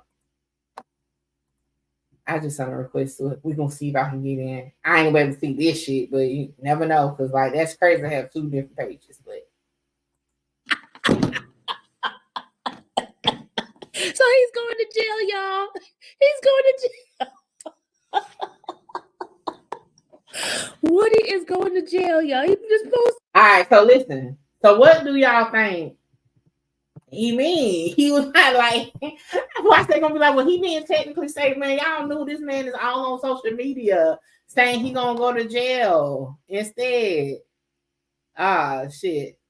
All right, let me see. Was it something else? Oh, yeah. Let's listen to this part and then we're gonna get back to the paperwork.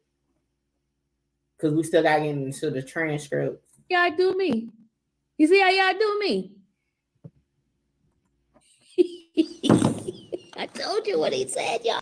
Hold on, let me go back. Some things I might not say it properly, but trust me. Thank you. There he is. Isn't that what he got on, y'all? Isn't that what? And if y'all remember when he got on that stand and said, I plead the fifth, that's what he had on. So I did all this because I remember that shit came back like a lightning rod. I was like, I remember hearing her say that he was basically going to plead the fifth before he pled the fifth on the stand. That's crazy. So let's finish off what they were saying about it. During cross-examination of Detective Gaither by the Honorable Max Sharp, counsel for Mr. Stillwell, Detective Gaither improperly injected her expert opinion that the criminal street gang YSL committed a shooting of another person. Immediately, undersigned counsel objected and asked for a mistrial. And at a bench conference, oh my God, we got to turn the page. Oh my God, this is the last page. This is the last page. Ooh, this is the last page, guys. I cannot wait. This is getting good. Okay, open image, new tab. All right, present, share screen. All right, let's go. The court found that the demeanor of Max Sharp gloated Detective Gaither, giving this unsolicited, prejudicial testimony in front of the jury. Sorry, guys. I'm at family's house and they are incredibly loud. They gloated Detective Gaither into giving this unsolicited, prejudicial testimony in front of the jury. As proven in the trial audio/video, Attorney Sharp never gloated this improper prejudicial testimony by Detective Gaither, and therefore the court's observations to perfect the record are hereby challenged. Wherefore, this attorney proffer is made to correct and supplement the record this first day of July. Signed, Brian Steele from the Steele Law Firm and Keith Adams, his co-counsel. It is going down tonight. Well, ladies and gentlemen, let's go back. Brian has.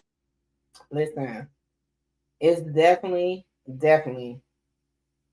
going down, okay? And you know why it's going down?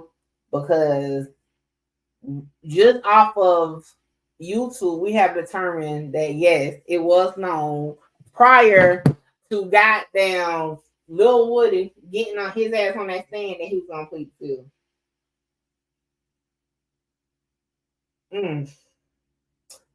Before we move past that, because I kind of want to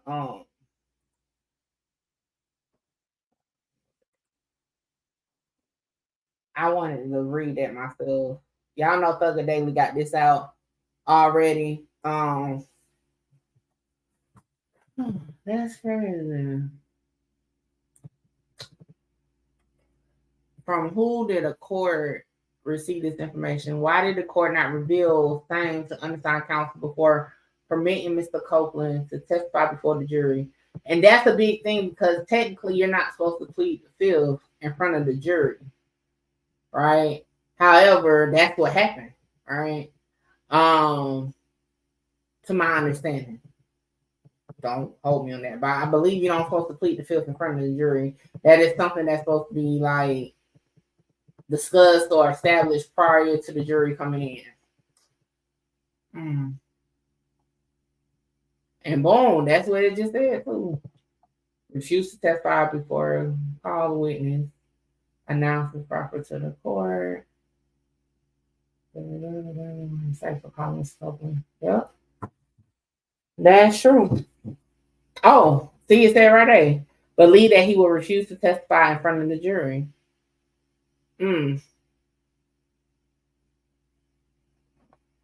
Hey, right is right on that one.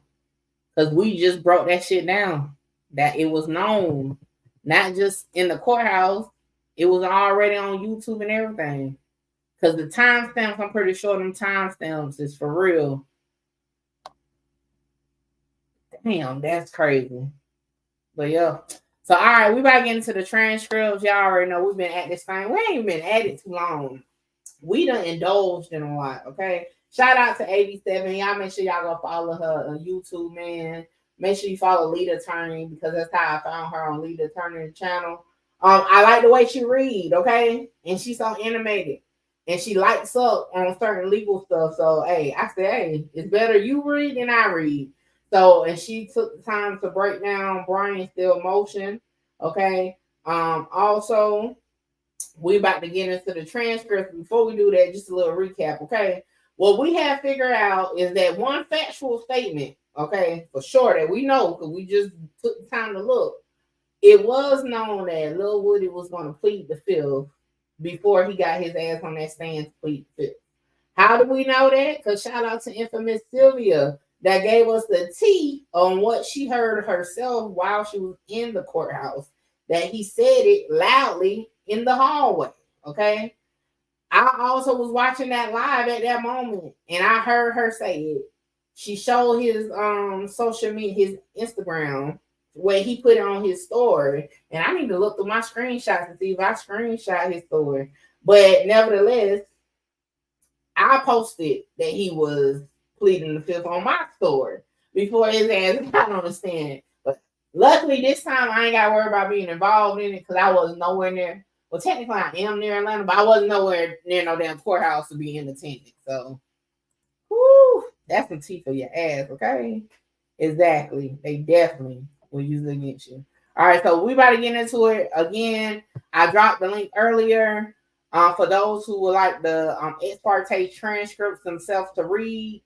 Shout out to Thugger Daily. Y'all go over to X, Twitter, and send a donation if you're able to them because again, Fulton County, that paperwork costs, okay?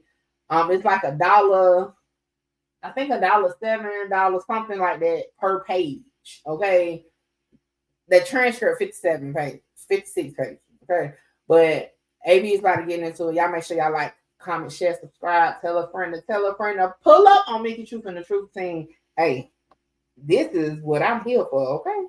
As I need time to digest that, and he's included a lot of links in there. So I will absolutely be checking those videos out tonight and handing them to my editors, because I think it would be good. So as of 7:45, it appears that we do have the entire transcript. Well, not the whole thing. The transcript has been filed and is in the process of being uploaded. So it's not exactly available right now. But while we wait, I will show you the order that Judge Glanville. And we don't want to see the order. Okay, we passed the order at this point. We want to get into the meat and potatoes. All right.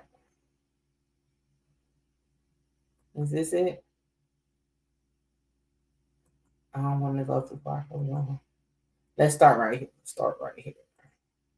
At around, I think it was around noon today. So that order has been filed. That went in at 7:27. And as of 7:45, so about 15 minutes ago, the full transcript has been uploaded, but it's really long. Let me show you what I have on the order. So let's look at the order that Judge Glanville filed today on the. At this point, we'll be on it. I want to hear the transcript. All right, here we go. Judge Glanville also says that Lil Woody asserted that he was going to plead his Fifth Amendment right against self-incrimination, that Lil Woody was a party as a sworn witness, and that the defense had the right to be present at this ex parte communication, as it was a critical stage of trial, according to Scudder v. State. That Lil Woody indicated he was not going to testify and that he would sit in jail for 2 years. That the ex parte conversation improperly involved coercion and witness intimidation by the court and attorneys for the state to force Lil Woody to testify. And that Lil Woody admitted that he was the one who killed Donovan Thomas. We all want to know that. We're all like, what happened with that? Right? So that's the order.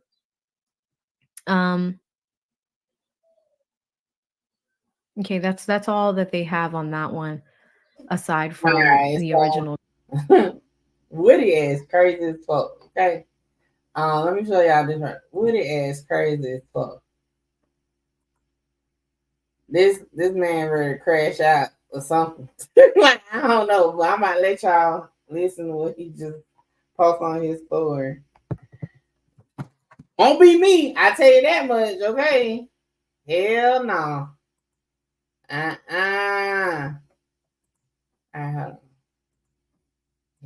no.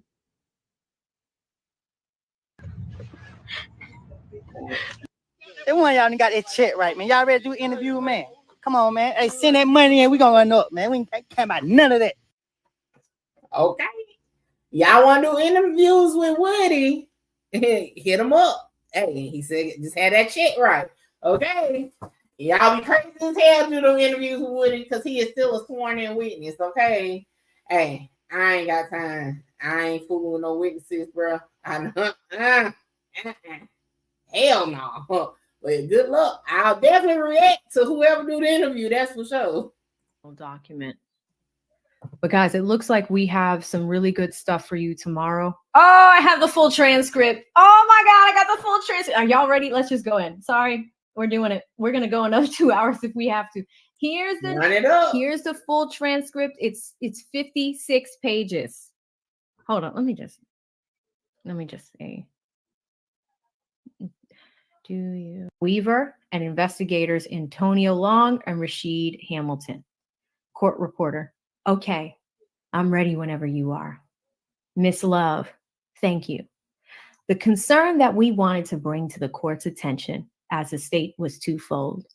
One, We wanted to have the opportunity to impress upon Mr. Copeland with representation present that he faces, and we wanted to give him an opportunity to ask whatever questions he wanted to ask before he was we had to pull him in the courtroom when the jury came out. The second concern that I have is, and I wanted to bring to the court's attention in line with the concern that I expressed on the record on Friday. I don't know what advice counsel may have offered or may be offering. That is their right, and it is their business.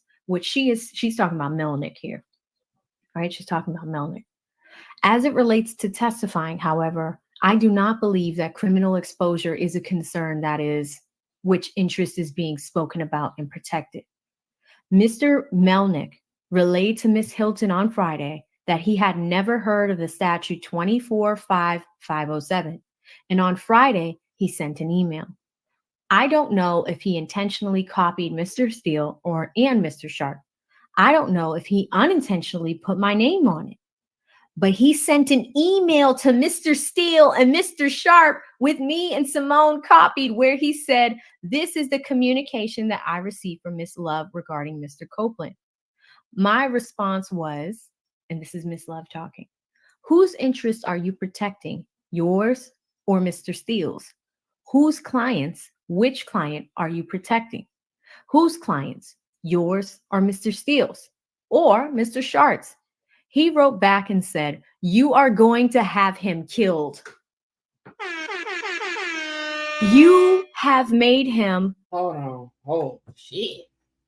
Well, shit. If anything, okay.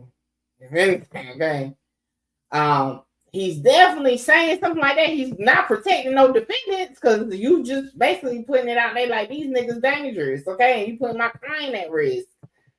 God damn. You are making him a target. Fuck you. Hey, now fuck you is crazy, okay? Y'all better stop playing with Lil Woody. No Diddy. Hey, I'm gonna be honest with y'all. We done saw a lot of witnesses over time, and most of them really portrayed to us like they retarded for real or ain't got it all. I don't even think Woody is a play. Like, I really think that man ain't rap type for real. Like, for real. He different than the other witnesses we have saw in other cases. Like, for real. This man literally drops his load every time he go live.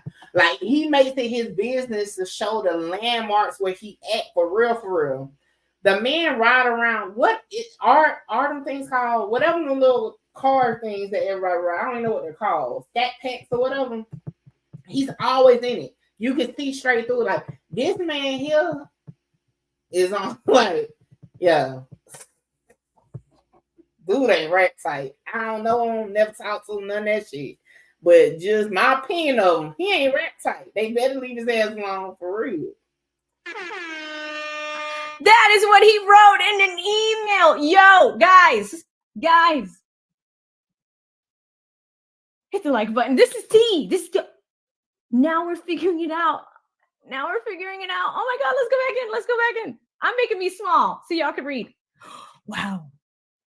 So given that his concern is that by testifying, at least the one that he conveyed to me in writing, it's not his concern, has nothing to do with the exposure from the state. And if it is his concern, the court, this is Judge Glanville coming in, he says, his being whose concern? Miss Love, Mr. Melnick. If the interest that he is protecting Little Woody's freedom, he did not convey it by asking us what exposure does he face in testifying.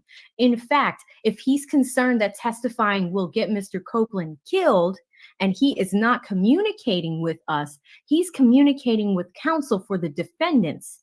It would seem that he knows a thing or something that we don't know.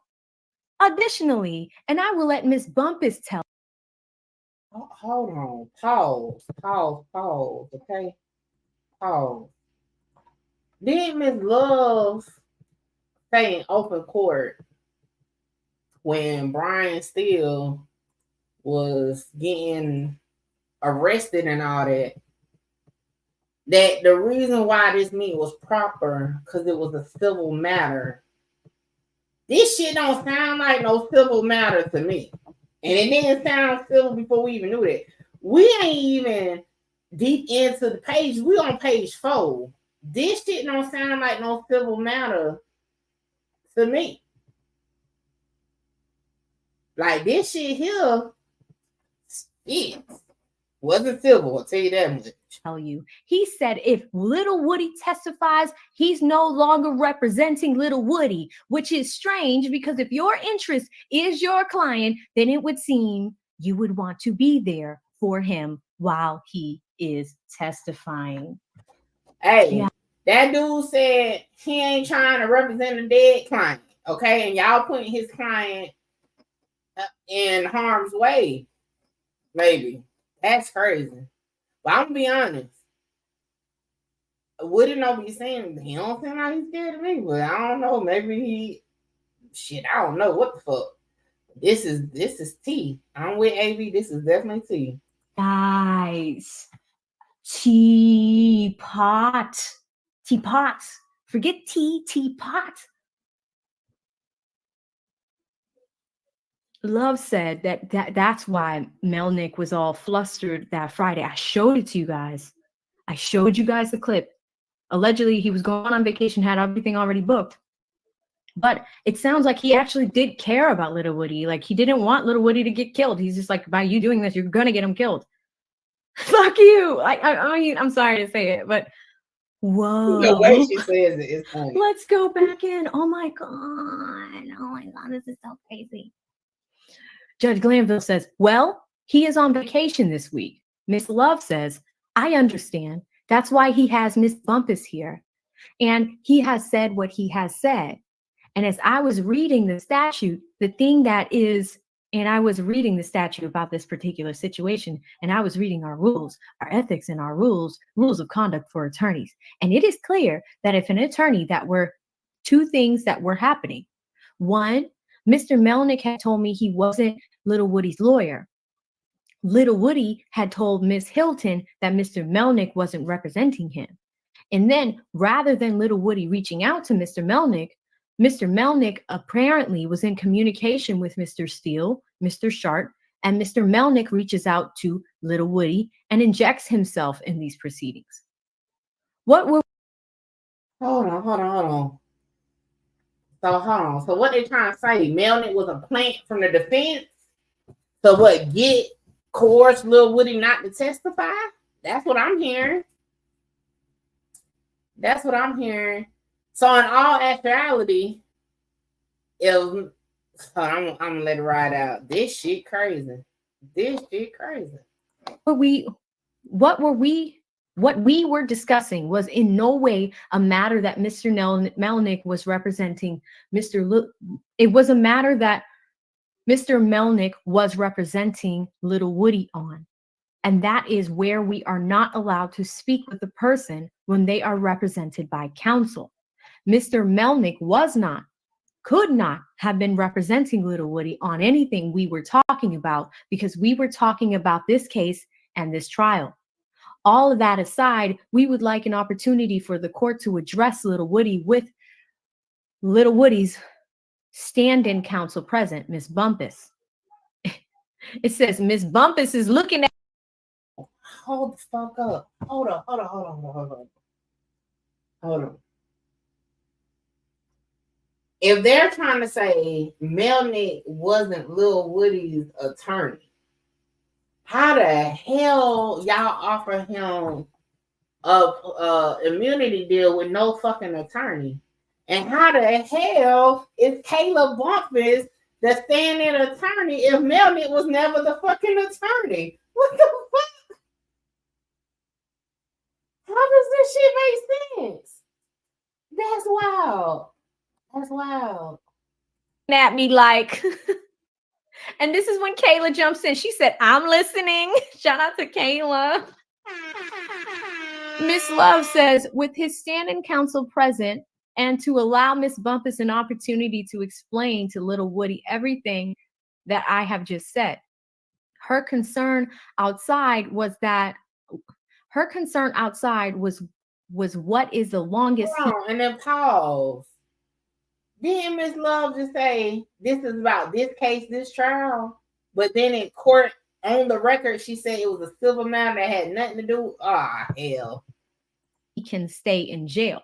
Kayla told me and Lee that earlier.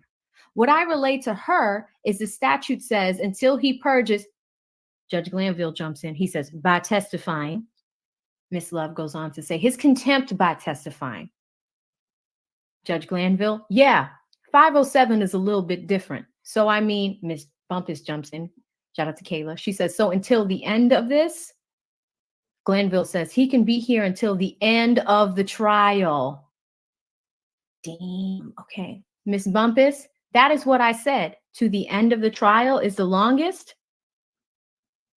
Miss Love, no, it's not the longest. Even after a grand jury, if a person has been subpoenaed to testify before the grand jury, and even after the grand jury has, convened, has left, that person can stay in until the person purges themselves of contempt by testifying. The statute literally says that. Kayla says, well, I'm going to look it up because it was my understanding that it was until the end of trial. This is what Kayla was talking about with me and Lee. They made it seem like Lil Woody would be in jail forever, indefinitely, right? Miss Love says, nope, here it is. Literally the words of the statute. And so Glanville jumps in. He could be in there a while. Let's put it that way. Either way, Kayla jumps in. I just want to be able to give him, Glanville jumps in. I know. It's kind of the statute. Says, that you purge, but I can't keep him in there indefinitely. I've got to Kayla says, right. That is all I want to know. Glanville says, the whole thing is that he has the keys to his own freedom. And that freedom is if he just gives his testimony, then. Before she even say what she about to say, you leading the witness, judge? Like, the fuck? That was not proper to say. At this point, with a sworn in witness, that was not proper to say.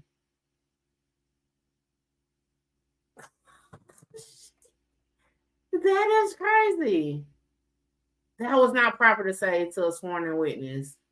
What y'all think? I'm about to play with AB. I seen AB hand go to that button. I said, oh, she about to say something. Let me get my little words in. Oh, shit. He's purged it. Kayla says, right. Miss Love says, and whatever that testimony is, we know what we believe it to be. But, we don't know what it is. We can't talk about it. We don't. We don't know what he's going to say. We have an idea. We know what he's told us. Kayla says, yeah. Miss Love says, and our concern is that our concern, I know the court said essentially you intimated that you, Mr. Melnick, probably told him essentially you should testify. They are not going to. They can't do anything with your testimony. But what we overheard being said was they are going to hammer you as if we are going to expose Lil Woody to. Kayla jumps in. You heard that? Pause. And what y'all did, hammer his ass and expose all his goddamn interrogation videos, okay? All of them.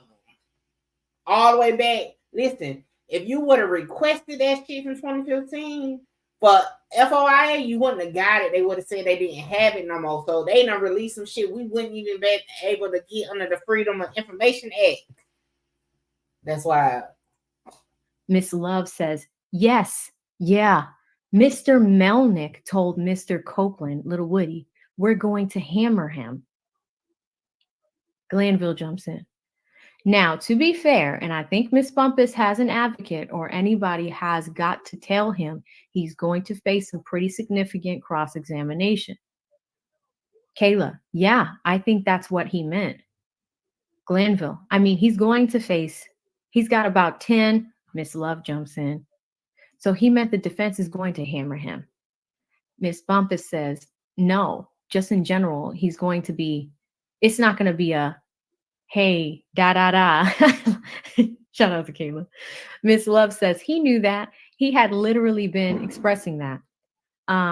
Glanville. But I mean, I think that if he's concerned about that, well, you know, but it's all in the message and the packaging in terms of, I think Mr. Copeland is, you know, a savvy person.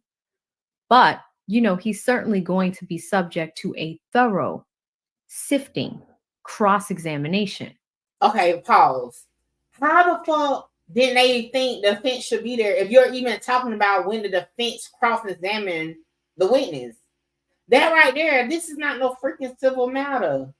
Because if the conversation is about being cross-examined by the defense, and the defense is not there to say, the same way the state was there to say, well, we are not going to hammer you or whatever. The defense should have been there to say, oh, no, we're not going to hammer you, but we are going to have questions based on what you said or whatever. The judge shouldn't be saying shit, but this is crazy.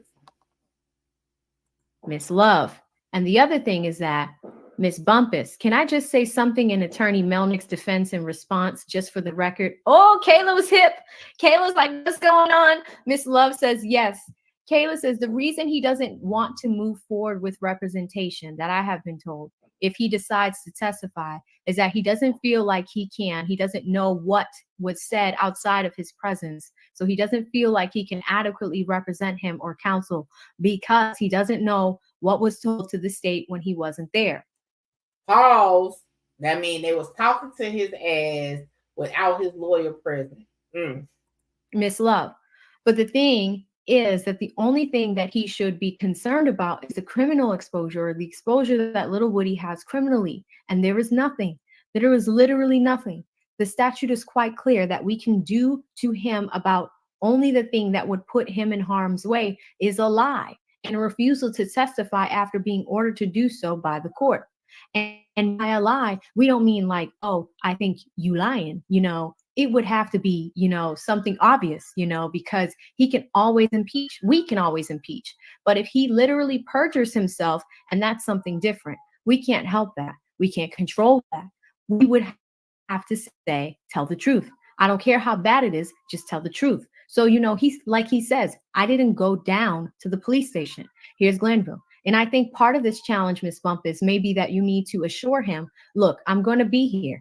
And if you think that they are asking you a question, they being the state or the defense is asking you a question that's going to bring out other crimes, that he's going to have to be able to look at you and say, can I have a chance to talk with you?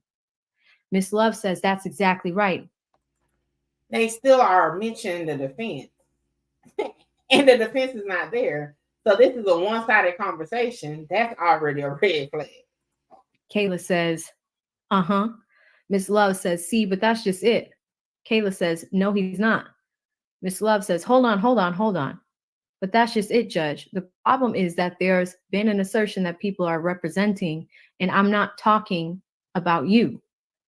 Kayla says, yeah. Miss Love says, there's been an assertion that people are representing that are not their biggest concern is his best interest. And then they are just not here. And Miss Bumpus is saying she's not in the position to do that. Kayla says, no, I'm not saying I'm not in a position. I'm saying that the agreement between Mr. Copeland and Melnick, who I'm standing in for, is that if he chooses to testify, I'm to get him to sign this paper that says that then discharges Melnick as his rep. That's their agreement. I can't do nothing about that. Miss Love says, that sounds weird. That does not sound like something in Lil Woody's best interest. That sounds like protecting someone else's best interest.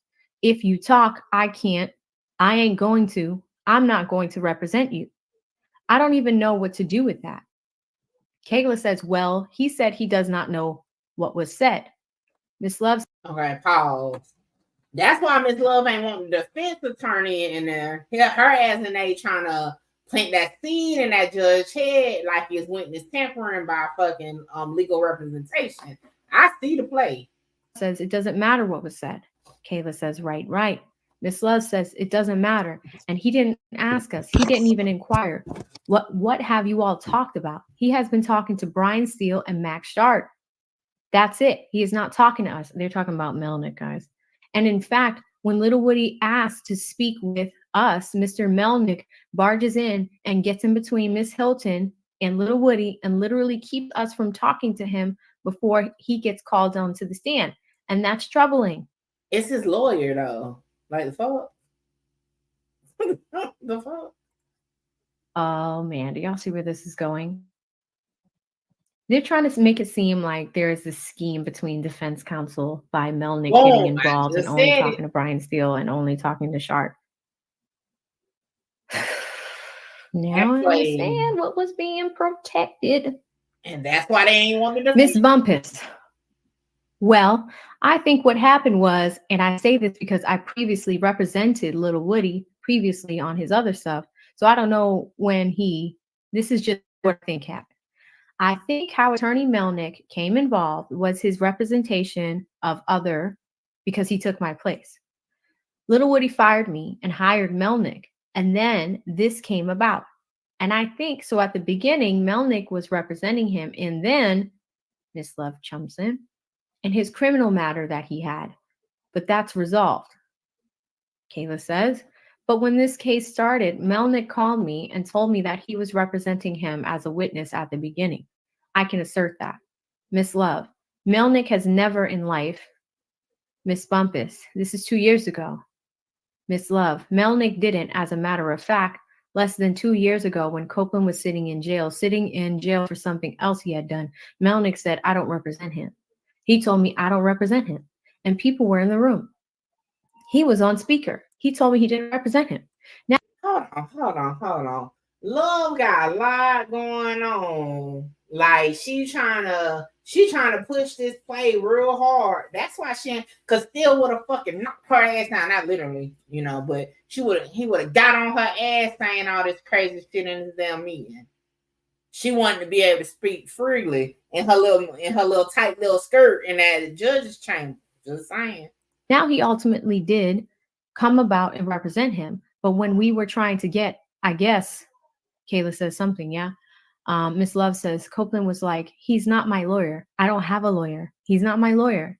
And then Miss Bumpus says, are you talking about recently? Miss Love says, so recently, Little Woody said that Melnick was not his lawyer. Miss Bumpus said, right. Miss Love says, when Little Woody was in jail, Melnick told me he wasn't his lawyer. But our understanding was that Melnick was his lawyer for those criminal charges. And so the person that came in and argued, or at least stood in for him on his bond and then on his subsequent plea was Melnick. But I don't know whose interest he would be representing when he's not talking to us about what we've spoken to Copeland about. He could ask us and we would tell him, so I don't know why he would withdraw his representation of him. If his interest is Little Woody, then why would you pull out? Ooh. Judge Glanville says that doesn't make sense. Miss Love says at the point where he would face the most peril, if that is his concern. If his concern is, I don't know what they've talked about, so I don't know what. Glanville says, I thought that Miss Hilton had a list of questions for Mr. Copeland anyway. Miss Love says she did. Glanville says, well, how come you all can't, Miss Love? He didn't ask to see those. He didn't. And not only that, Glanville says, well, can't you all share that with Miss Bumpus? Miss Love says, well, Miss Hilton has already shared it with Mr. Copeland, and we certainly will share it, generally speaking. Miss Bumpus. So hold on, pause. So if that's the case, if you already showed it to the witness, that means he don't have no counsel, because if he had counsel, then you would have shared it with the counsel. And even now, he literally has a counsel sitting in there, and then they're like, oh, we'll share it, generally. The fuck? What's up, Arthur? If the case gets thrown out, won't get retried. Yeah, this is done. Hey, unfortunately, y'all down there in Georgia done got duped out of y'all tax-paying dollars, because this shit is stupid at this point. This is crazy. And then Love had a nerve to sit her ass in open court talking about it was a civil matter. Come on now. It says, can I read this email that Melnick sent me? I don't know if this will help you understand what he's saying. Oh, it says, hey, Kayla, I wasn't able to see Kenneth today. Kenneth is Lil Woody. He went on Saturday and tried to talk to him before his flight, but I have talked to his family. So at first, Lil Woody was going to testify, but now has decided to take the 5th. He may change his mind on Monday. If he does, then he's agreed to discharge me as his attorney. This isn't out of bad feelings, but I was not present when he met with the DA's office, so I can't really help him with his testimony. And then he gave me the discharge and told me that if he decides to testify, then he's to sign this. Miss Love. And that's just it. It's like you never know what somebody's going to ask. And if he's concerned about putting him in legal jeopardy, then it would seem like he would remain and allow Mr. Copeland access to counsel when Mr. Copeland is concerned that he's about to walk into an area that puts him in legal jeopardy. Miss Bumpus, you can't switch how he gets called. Miss Love, see, that's not in Mr. Copeland's best interest. That's in the defendant's best interest. I told y'all something about Adrian Love just got under my skin. And the more like I thought Hilton as ain't know what she was going. Love, I see here, Love prosecute by manipulation. Because nothing she is saying is making sense. She keeps saying Kayla Bumpus, who is acting on behalf of Woody, ain't making sense. Her ass ain't making sense. And I can't believe the damn Dixie ass judge is sitting there listening to this because none of this shit makes sense at all. And it's like she's trying to sway. This is why the defense was not called in there. Because her whole game plan is to say, y'all are telling him to plead the fifth because y'all working with the defendants. Y'all don't want him to tell the truth. Y'all, like that y'all covering up for the defendants, not him. That shit, wow. Nasty work. That's why you don't fuck around with no people. That's why I said I don't even care. When I do finally finish law school, I will never be a fucking prosecutor. Because that shit, they're different. When you say switch in how he gets called, what does that have to do with anything? Kayla says, I don't know. Maybe he's saying he can't do it because he can't get his refundable ticket. Miss Love, that is not what he said in that email to you. And that is not what he relayed to the court. And his concerns have nothing to do with, Glanville says, he was very much, Kayla says, I try to go back and watch as much as I could. Glanville says, telling me what he was, that he was going on vacation. And I said, well, you inserted yourself into this. And I said, really, you need to come on Monday. Miss Love says he can't force Mr. Copeland to discharge him just because, okay, let me read that again. Miss Love says, so he can't force Lil Woody to discharge him just because Lil Woody decides to testify. Glanville says, I think you are in until it's done. I mean, Glanville looked at Kayla and said that. And she said, who, me? Me? I'm in it? Kayla like this. After meeting her, like now I can see her like having this reaction. Glanville says, yeah, I mean, that's just if he testifies, you've got to kind of, Miss Love says, and frankly, Your Honor, I know that if a person faces criminal contempt, they are entitled to representation if they want it. This being a civil contempt matter, Glanville says, not necessarily. Anyone who's facing contempt can get counsel. I mean, not anybody, but Kayla says, I can't stay. How long is this going to take? Miss Love says, it might take some days. Miss Bumpus says, Miss Love says, and see, that's just it. And I think Miss Bumpus is put in as a precarious position. She's not the one that stood up and injected herself into this. They reached out to her. She did him a favor. But ultimately, it seems as if Mr. Melnick is stalling and attempting to delay and hamper and hinder our proceedings. And that it's a problem because that has nothing to do with his best interest of Lil Woody. And that has nothing to do with Lil Woody's exposure if he testifies. Just to answer the question about what he's exposed to, the statute is very, very clear. It literally says that no testimony or any evidence required under the court's order or any information directly or indirectly derived from such testimony or evidence shall be used against the person in any proceeding or prosecution for the crime or offense concerning what he testified or produces evidence under the court order. That is saying, even if he got on the stand and said, Glanville says, he started talking about an unrelated crime, which is what the biggest thing I think he's probably thinking about that is that there's a lot of stuff they could ask me about. Miss Love says, right. Glanville says, that is not known to a lot of people and that, he could also invoke his Fifth Amendment with the advice of counsel if it was some other particular crime. But Miss Love says, but even that, we wouldn't even, Glanville says, literally, right. But Glanville says, even that, he'll still have to testify. Miss Love says, literally, right. The saw lays? I don't know what that means. The saw lays? I think she meant the law says. See this? This is a court reporter mistake right here. The court says, yeah, I mean, anything he testifies to. Miss Love says, we do this. Miss Bumpus says, okay. And then about the delay or stall, isn't it true or is it not true that he had a leave filed since December? Oh, we're talking about Melnick. Miss Love says, we have nothing to do with any of that. He injected himself into this. Glanville says, yeah. See, the problem is, Miss Love says, he stepped in. Glanville says that when you get involved, I don't know, you have a leave. Oh, so because he got involved with this, guys, because Melnick, according to this conversation, inserted himself into it, they're saying if he was on leave of absence since December and he jumps in to help Lil Woody, is his leave still activated or active? Anywho, Glanville says, and unless you file that leave into this case, you don't have a leave for my case. Miss Love says, right. Maybe this is a mistake he's covering. Kayla says, okay. Miss Love says, and he did not. Glanville says he didn't have one. Miss Love talking like she the fucking judge. Like, the fuck, like, the hell? Damn. That lady hurt my nerves, like, for real. Because she be playing the game wrong, but that's what them prosecutors do, man.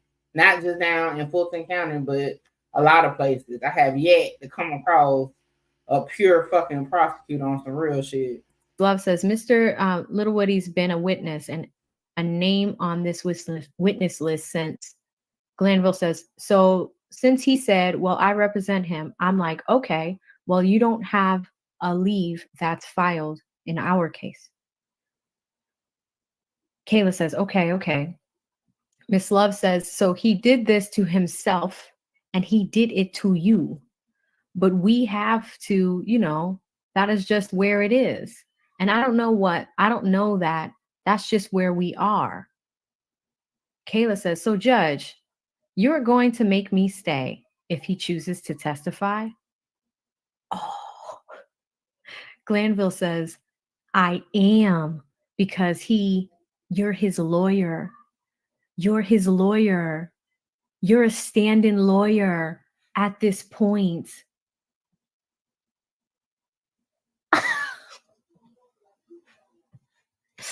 Kayla says, Your Honor, I don't have a problem with that. I'm not ready. Miss Love, if Glanville, there's nothing for you to be ready about. I mean, here's the thing. I think the only thing you've got to kind of ask him is, look, here is the questions the state is going to ask you. All right. Is there anything else that could hurt you that they may ask you about?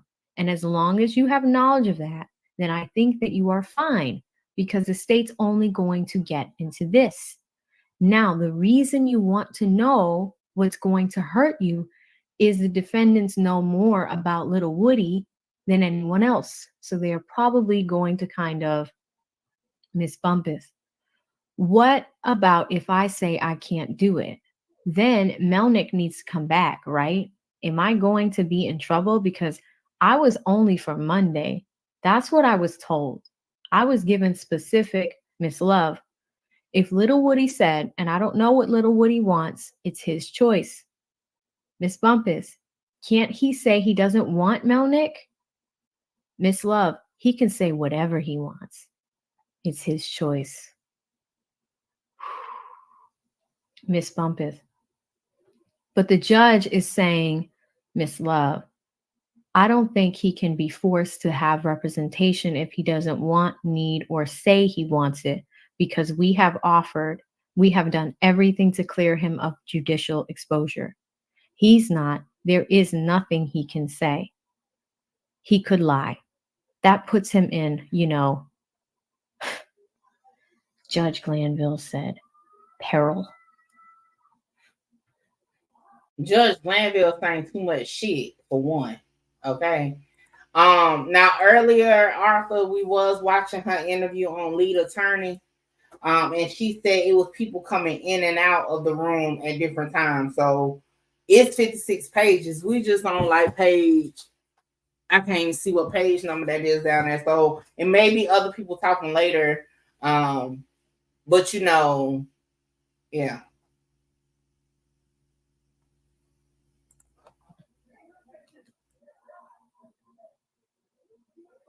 Peril.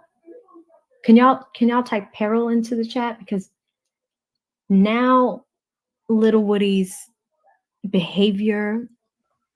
Listen, before she get to talking, they using Lil Woody as a puppet at this point. So I ain't gonna lie, y'all know I don't say I know all the meanings of all words. I had to look up what pair mean, okay? So if you was like me, you needed to know that's what it means. Danger, okay? I damn sure had to Google it. I'm like, well, shit, she put emphasis on that damn word. Hey, if you don't know, hey, you better find out. Learning is fundamental, okay? Makes so much sense. This is bad, guys. Oh my God, it's bad. Miss Love says, peril, but he can't talk about a crime that we could then prosecute him for. Glanville, that is involving this or some other place. Miss Love, right? Miss Bumpus, I understand that, but Miss Love, and we can't use his testimony to go find evidence to prosecute him for the stuff he talks about. Basically, he is literally shielded. Miss Bumpus, I would have to agree with you on that. I don't think that that's the concern. Isn't that what you said, Miss Love? Well, the court said that. Miss Bumpus, no. I'm saying with Little Woody not testifying. You said you don't think that his concern is criminal exposure, or you do think that is what he's worried about. Glanville, do you think that he's fearful of testifying for other reasons, like for his personal safety? Miss Bumpus, right. And there was Tay just died. Tay just died yesterday. Miss Love, that is what Mr. Melnick said to me in an email I could pull up. He said, Miss Bumpus, but don't you believe that, Miss Love, you're going. Okay, just pause, because she brought up the Tay thing again. I still got to see how the hell they saying that's the same Tay from that case, but we still waiting. But I just don't know. Maybe Lil Woody need to do an interview so he can clarify that part. Going to get him killed. That's what he said. We ain't gonna kill him. Miss Bumpus, see, I don't know anything about that email. Miss Love, we ain't gonna kill him. I can show you the email, but we're not going to kill Kenneth Copeland. Hold on. What the fuck? The prosecutor saying that? That's crazy. So who is he talking about? So what are you trying to do? Glanville, that is a collateral second and third order effect. Let's pray it doesn't happen. But, and guys, I'm going to read that again. That is a collateral second and third order effect. Oh, damn. The fuck is that to say? He couldn't have been in that room. They're going back and forth on the decision. for Lil Woody to testify. Melnick wanted to get out of this. Hold on. Pause. Is Love saying what I think? Hold on. That's not even Love talking. That's the judge that just said that shit. The judge said that is a collateral second and third order effect. You know, let's pray it doesn't happen. But listen, what the fuck is that for the judge to say at this moment? Basically, and y'all correct me if I'm wrong, he basically saying it is what it is if it comes to it, but hopefully it don't. Like, the fuck? Exactly. What is that the fuck judge to say right now? No wonder Woody like, man, fuck it. Let me run up this bag. So if I do gotta go take my ass to jail, hey, my family good. Cause these niggas ain't at this point, Love talking about the lawyer ain't got his best interest. She damn sure don't, okay?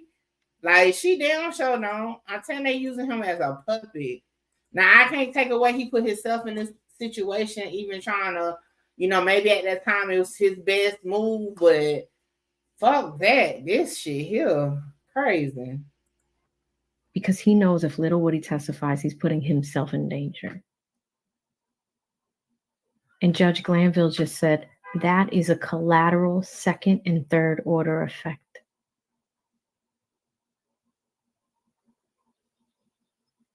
I can't believe what I'm reading. Me either, girl. This shit crazy. You know, let's pray it doesn't happen, but Miss Love, I mean, obviously Glanville, first he has to give testimony though. I mean, that's what he has to do. He's got to give the testimony, whatever it is, good, bad, or indifferent. Good, bad, or indifferent, I should say. Miss Love, so we would like, with the court's permission, they haven't bought him over, and he was supposed to be the first one up. So I guess they want to get him. They might be over here with him now. Glanville, is he here now? Miss Love, I don't know. Judge Glanville exited the chambers at 9:33. Miss Love, he would like to just go into another courtroom and talk to him. Give you a chance to talk to him and then give you an opportunity to explain to him. The court reporter, we're off the record. How the fuck y'all off the record? In an on-record meeting. Yeah. Judge Glanville and Mr. Chamberlain enter the chambers at 9:34. So Glanville was gone for about a minute. Oh, a minute. Okay. Miss Love. Damn. The fuck? Miss Hilton has been communicating with him. I'd like to grab her from downstairs and have her come up. Oh, she wasn't in the room the whole time. Love, Kayla Glanville, court reporter. I think 2 other people from the investigator's office were there. But I didn't realize that Simone Hilton wasn't in the room. Love was trying to plant her seed with her feeling. Glanville, where is Lil Woody? Mr. Chamberlain, they took him upstairs to the tank in 9. Glanville, okay, we can bring him out too. Can we, Mr. Chamberlain, your chambers is being used. I mean, your courtroom is being used. Glanville, let's bring him in here. Mr. Chamberlain, all right, so let me see if I can get that done. Glanville, let's bring him in here, okay? Thank you. We'll just bring him in here. The proceedings stood in recess from 9:34 to 10:03. Miss Lil Woody, oh my God, entered chambers at 10:03. Also present were Judge Glanville, ADA Simone Hilton, Attorney Kayla Bumpus, Court Reporter Christina Weaver, investigators Antonio Long and Rashid Hamilton, and Deputy Houston, Deputy McPherson, Sergeant Brown, Sergeant Hall with the Fulton County Sheriff's Department.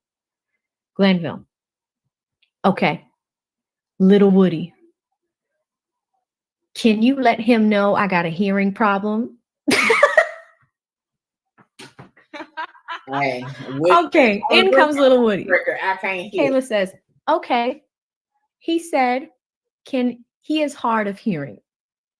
Glanville, That makes two of us. I've got a hearing aid that's coming on the 27th of January. In June. So I'll try and talk aloud. Is it okay if I, Little Woody? Yeah, I can read lips. Glanville. Okay, good. Mr. Copeland, good morning. Little Woody, good morning. Glanville. All right. I just wanted to bring you over and let you talk with Miss Bumpus and see if there is anything you need to ask of your counsel or Miss Hilton or the state or the court before we bring you out this morning, because we would like to hear your testimony. And that is kind of where we are at this point in time. So is there anything you would like to ask, Little Woody? Well, I want to speak with you personally that I have never been truthful a day in my life until I just made this statement right now. I don't comprehend none of this stuff that's going on.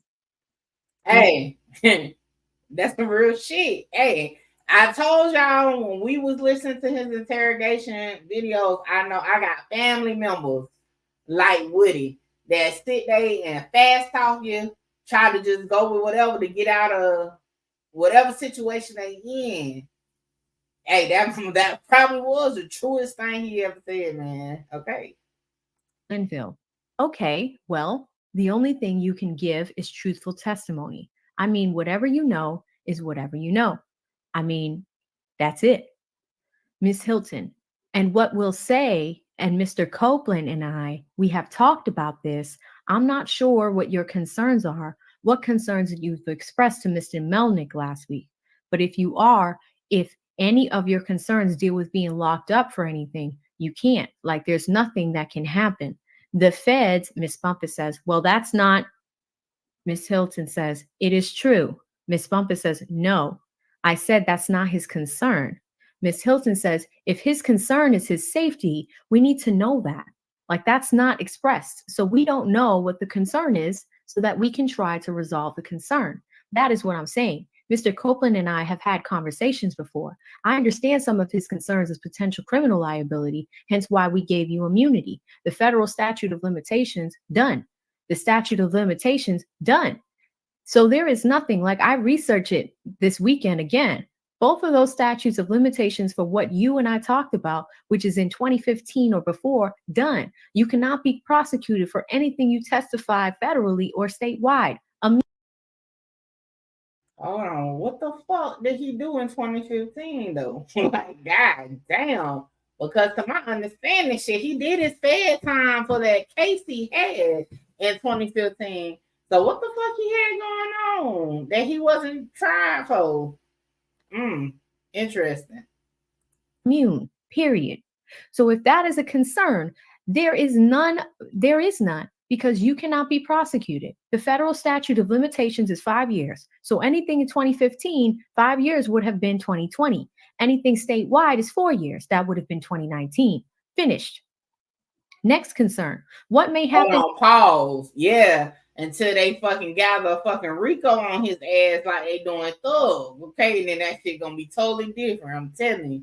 They do that wordplay shit. Okay. And they won't find a loophole. In the street.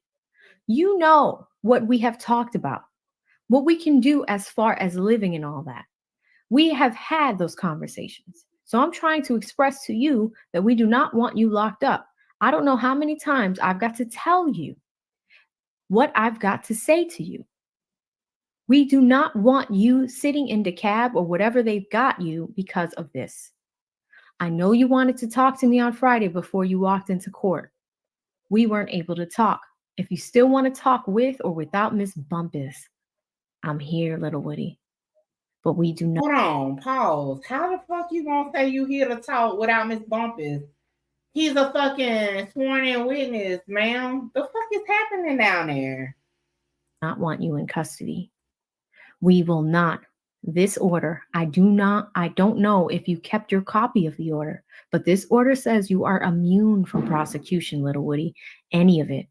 Literally, Judge, you might want to close your ears. Simone. Man. Judge, Man, listen. Simone ass must have been trying to fucking put her soup coolers on Woody or something because how she talking is just a little bit too like relaxed type shit. Like what you trying to do? Seduce the man or some shit?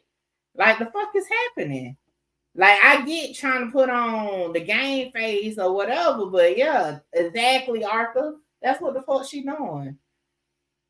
And now it made sense why I motherfucking Woody dogging her ass at court. You might want to close your ears. If you confess to a murder on the stand, she said, Judge, you might want to close your ears. For one, you too comfortable feeling okay to say that shit to the judge. You don't have any other independent evidence outside of what you say on the stand. You are immune from prosecution from what you say in court. Okay, AB, like the fuck?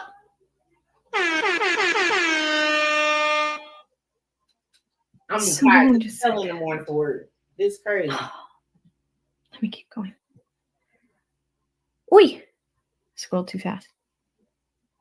Go back up. So again, I don't know what was communicated to you on Friday. I have no idea. But what the state has assured you, which I have assured you in our private conversations with Mr. Long, as I'm saying in front of Ms. Bumpus, as I told you, that is what the order says. Glanville, and that is on direct or cross-examination. Ms. Hilton, and that is on direct or cross-examination. Glanville. So if you're worried about what the defendants may ask you because they may know your business, but if they ask you about things that you might think you might have some liability with, you can't be prosecuted for any of those things. Lil Woody, I got family members watching this trial, and I don't want my nephew and them to hear the things that I may be involved in and think it's okay. Miss Hilton, but I think that's a separate conversation you can have with them as an honest individual. Like, look, nephews, that I don't want you to live. Don't go through what I've been through. But that's something you can have outside of being in jail, because that's a better conversation you can have with your nephews in person. But they shouldn't have to come to the DeKalb County Jail because you're being held in contempt. You can have that conversation with your nephews tomorrow in person. You can have that conversation with them.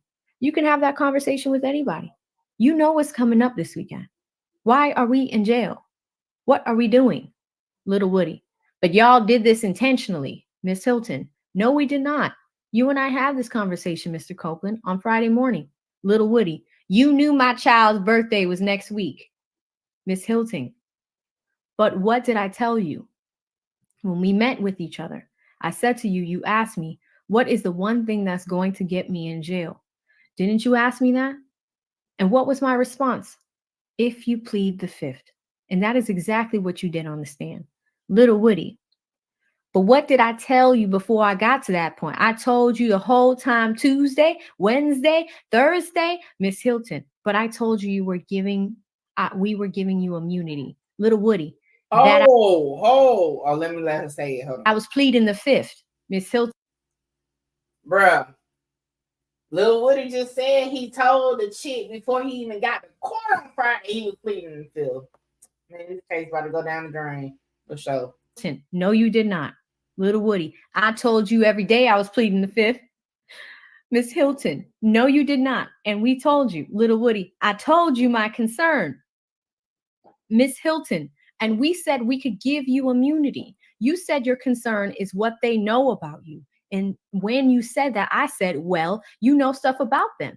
And then I said, whatever your concerns are, we can give you immunity. Lil Woody. So I didn't tell you I lied on them to get myself out of the situation. Miss Hilton, you said you were a liar. Shit. Damn, what just happened? I don't know, drop my damn glass. Hey, that's why they ain't want the defense there. That's crazy. And then she get in court and like she ain't never had heard none of that shit before. That's what you said. You said you were a liar. They knew Lil Woody was gonna go rogue. Right, exactly. Man, all them hoes need to be fired down there. Page All 28 of out of 56. respectfully. It's just starting. This is crazy. Miss Bumpus, was this recorded? Miss Hilton, no. Miss Bumpus, and did he ever say that Melnick was his attorney? Miss Hilton, no. This week, when we first met you in the car on Friday, we asked you, is Mr. Melnick your attorney? You said he's not my attorney. I haven't talked with him.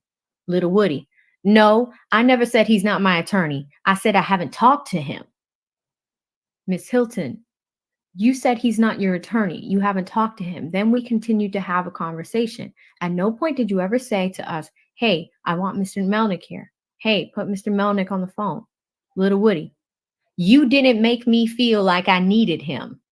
Miss Hilton, but if you needed him, we would have said, if you would have needed Mr. Melnick, we would. Yeah, it's some weird vibes with Hilton and Woody on some real shit. Okay, hey, hell yeah! Now, mind you, that clip showed Melnick saying he was going to the fucking bar on Love. He needed to be going to the bar on Hilton on some real shit.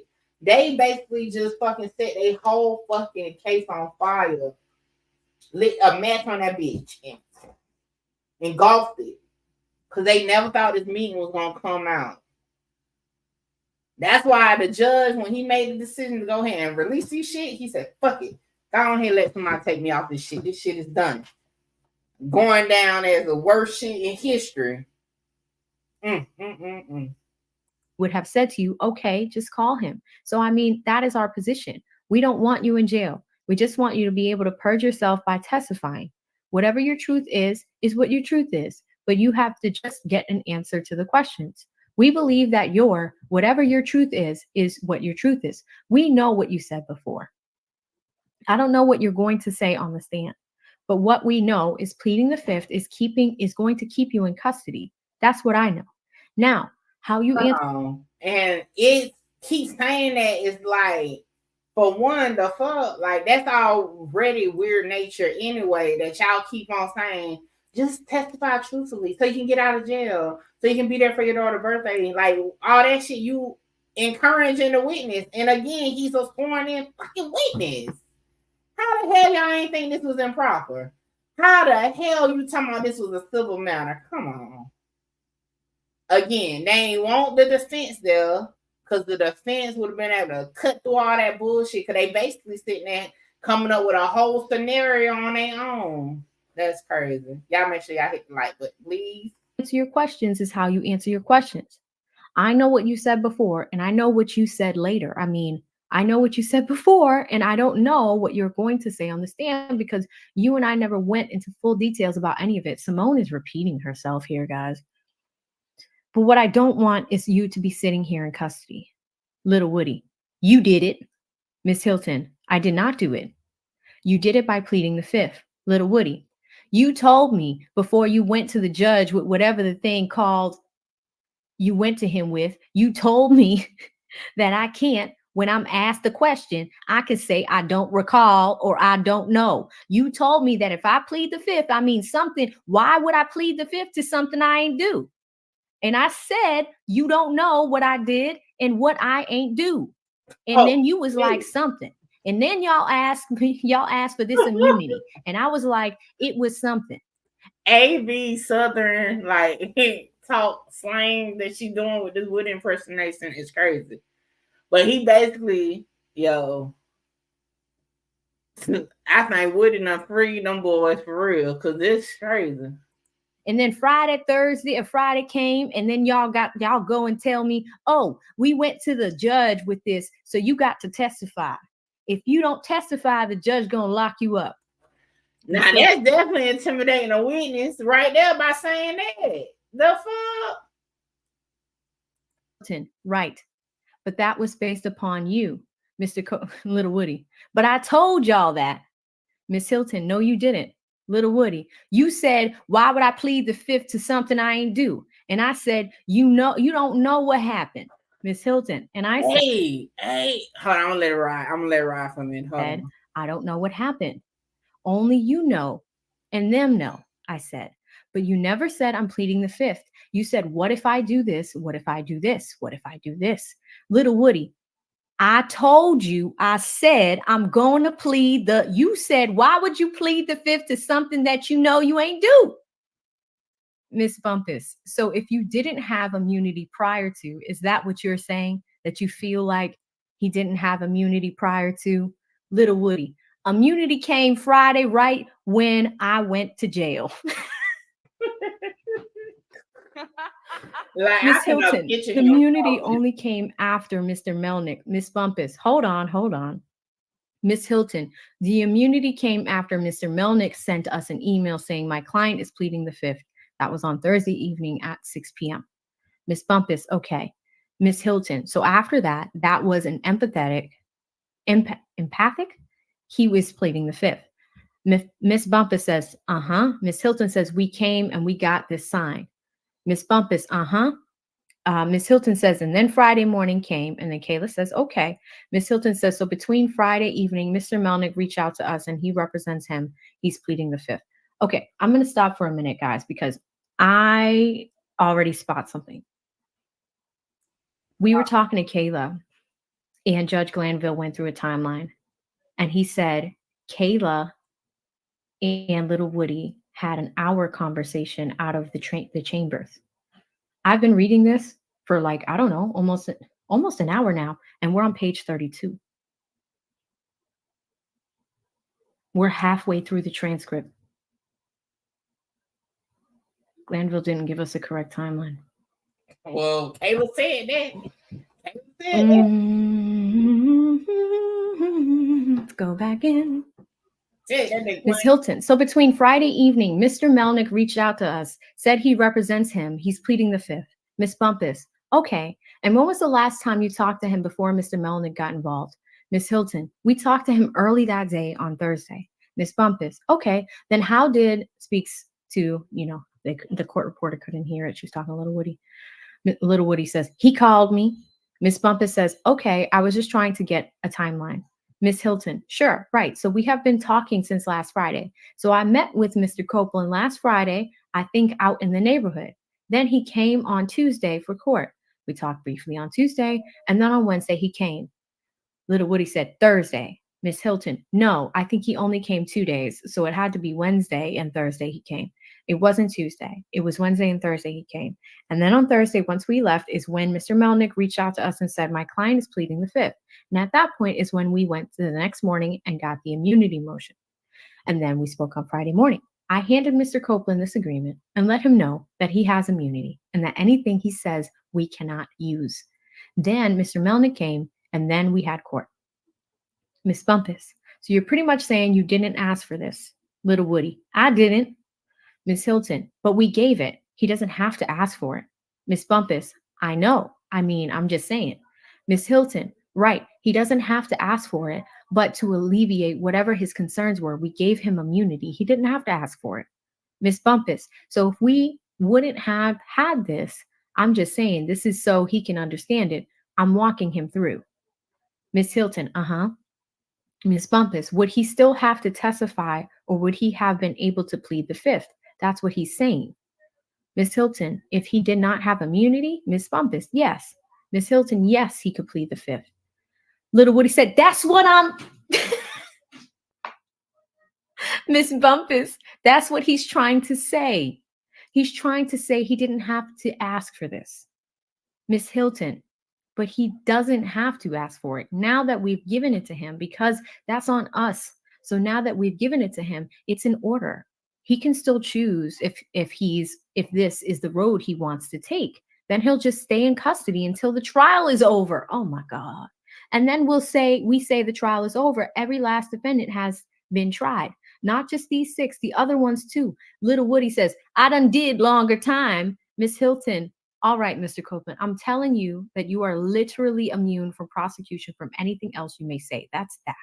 So the choice is always up to you, but we wanted to put on the record, the state does not want you in custody. What the state would like you to do is purge yourself from Lil Woody. What purge yourself mean? Miss Hilton, meaning that you are no longer in custody, and the way that you purge yourself is to testify. That is kind of how it happens, and that is what the state wants you to do. We want you in custody. We don't want you in custody. We can't say that other. Words and weakness had a We sign. can't. They are definitely they out of pocket real bad with this shit. This is why they ain't want this shit out. This is why he's coming. He's gonna edit shit. Nah, don't edit this shit. Say that any other different way, but we don't want you in custody. The only thing that's holding you is you refusing to testify. Glanville. So do you have any questions, any other questions? Basically, if you invoke the fifth, Lil Woody, I don't know what's going on. I don't trust nobody. I don't trust her word, but I don't know what's going on, Your Honor. Miss Hilton, this is your insurance. I don't know if you want to break that down to him. Miss Bumpus, well, he doesn't want that. Glanville, but he's been given it. See, that's the challenge, Mr. Copeland, is that if they didn't give you the immunity, you could invoke your Fifth Amendment privilege. But what the state decided is that they said your testimony is worth more to them at this point in time, and they really want to know what you have to say. So they have made from the state's perspective, they have made a decision to give you immunity so you no longer can invoke your Fifth Amendment privilege. You have to testify. So that's the difference in this particular scenario, is that they have taken away, well, you can still invoke your Fifth Amendment privilege. You still can do that. But the consequence of invoking it is that you will just remain in custody. So if you testify, you get out of custody, and you can stay out of custody until you are done. Lil Woody. And then if I don't testify, I have to stay until when? Judge Glanville, until the trial is over, until all of the defendants have been. I've got these 6 that we have right now. And then there's another 6. Miss Hilton, no, there's another 12. Witness coercion, just saying. I was just about to say, hey, meaning Glanville. Yeah. There's another 12, or there's about that are still outstanding in various forms or another. Lil Woody, can I speak with her for a second? Glanville, yeah, sure. So this is the point. 36 pages in.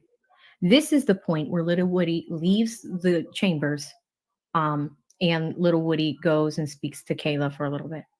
Judge Glanville, ADA Simone, court reporter, investigators Long and Rashid left the chambers at 10:17, and they came back at 10:33. So look at that, right? That's already a misconception. Lil Woody and Kayla only talked for 16 minutes. That is not the timeline that was recorded in court today. Oh my God. Lil Woody, my question is, I can ask you a question? Glanville, yes. Lil Woody. So my question is, so what I was just asking her was, if you ask me a question and you feel and I was lying about it, will you lock me back up? Miss Hilton, no. If you are saying, you say, I didn't talk to Demikion, well, no, I can't talk about that because the judge is in here. You are asking, for example, if you said before that the sky was blue, and I asked you on the stand what color the sky is, and you said, I said the sky was red, I'm going to say no back before you asked me it was blue. Is that what you are trying to ask me? Simone said that to Woody in these chambers. Lil Woody said that shit on the stand 4 days later on Thursday. Remember the week he was being difficult? Remember the shoes? Remember when he looked at the court reporter and he repeated that exact same thing? He was a lot smarter than we thought he was. Shout out to Lil Woody. What you mean? And I told y'all. Oh my God. Look, they reacted crazy. That man ain't crazy. Miss Bumpus.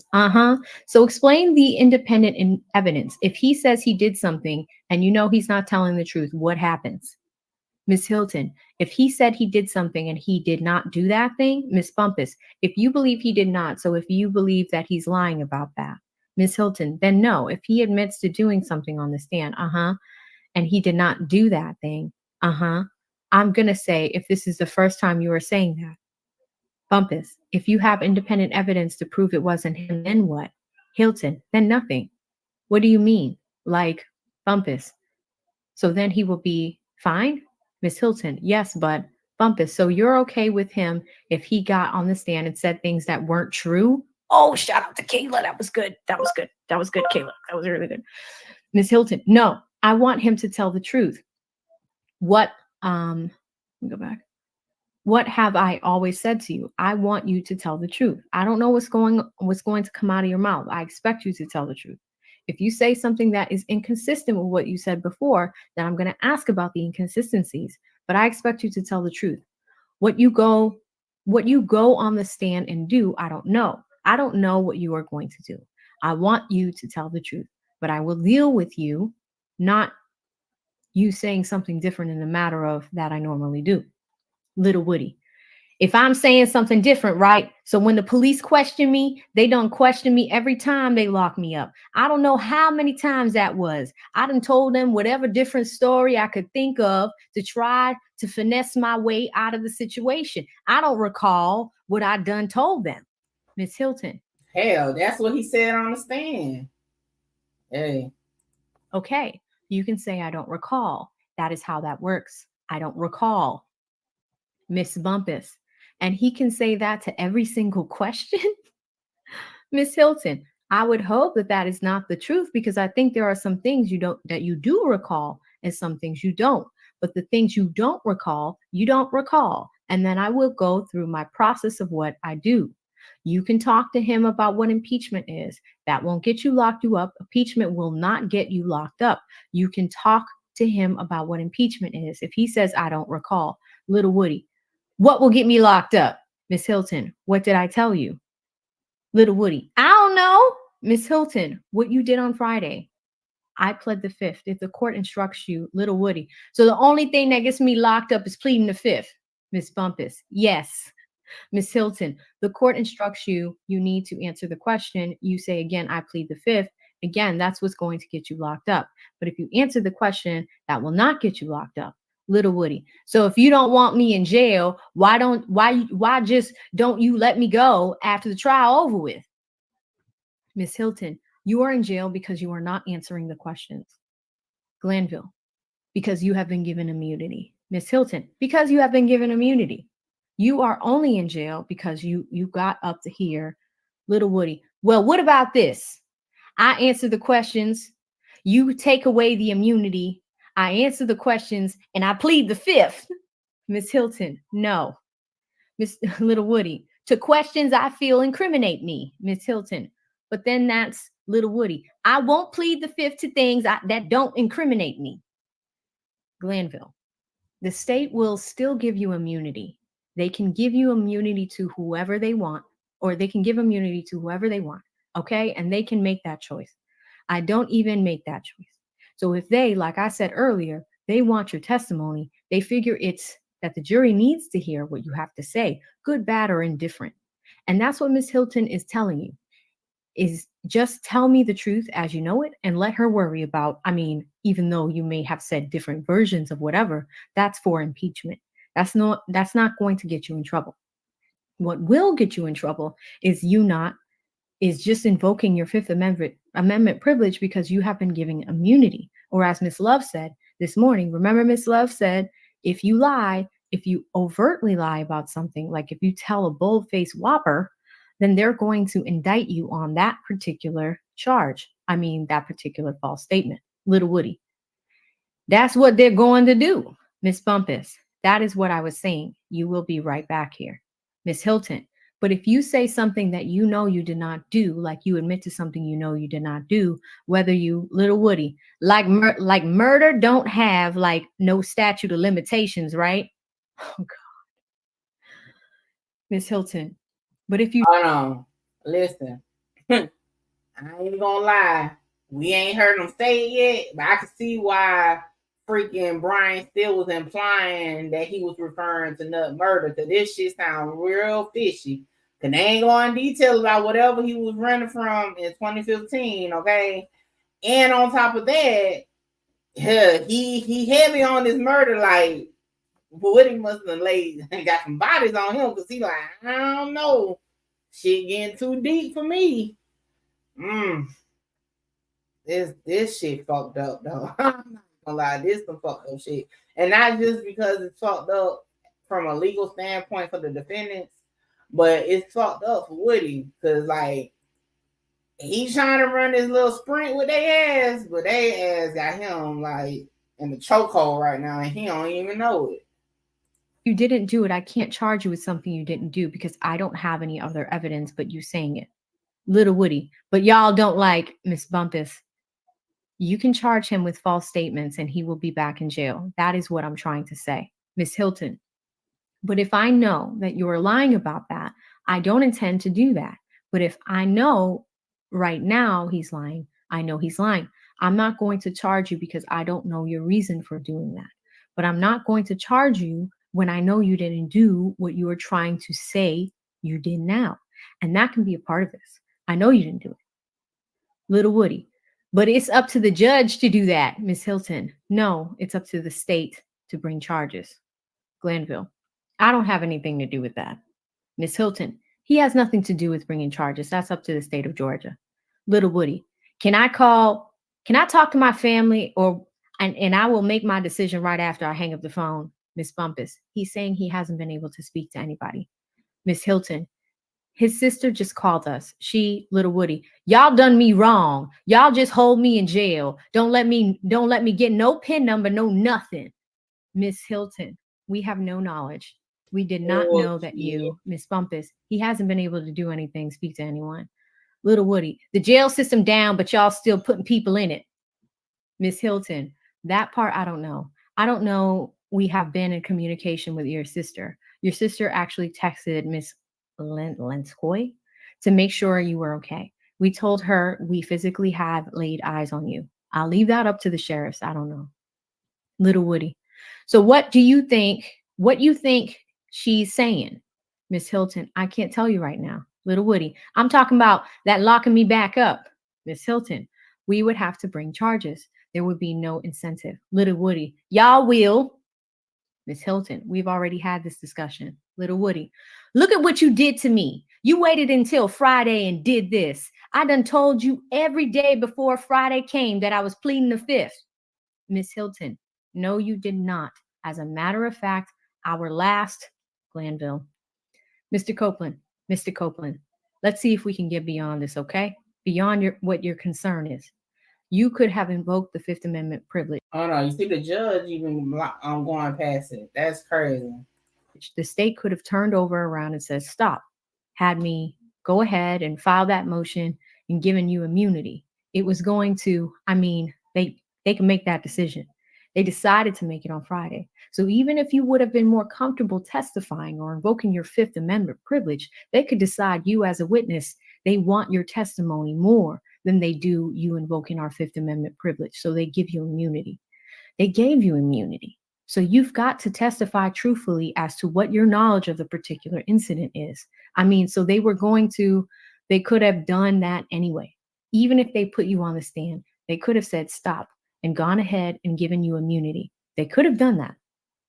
Lil Woody. So can I get it in some type of writing that if I was to testify that if she feels as if I lied about anything, they won't lock me back up? Glanville. Let me have that, Miss Bumpus. Miss Bumpus hands a document to Glanville. Glanville says, Mr. Copeland, on page 2 of the order, according to OCGA 245507, however, no testimony given by Kenneth Copeland as required under this order or any information directly or indirectly derived from testimony of Kenneth Copeland is required under this order shall be used against said Kenneth Copeland in any proceeding or prosecution for a crime or offense concerning which he testifies under this order. Okay, so you testify about some aggravated assault or murder, they can't prosecute you on it because that is what it says in the order. Okay, the only thing that will get you in trouble this next little paragraph. Kenneth Copeland shall be subject to prosecution or the penalty or forfeiture for any perjury, false swearing, or contempt committed in testifying or failing to testify in accordance with this order. However, it is ordered that Kenneth Copeland shall not be required to produce evidence that can be used in any other court in this state, the United States, or any state. So basically, if you commit perjury, false swearing, or contempt committed in testifying, that means if you just invoke your Fifth Amendment privilege or failing to testify, you say, I'm not going to testify. All right. So the only two real things you can kind of get in trouble for are perjury and false swearing, as long as you tell the truth.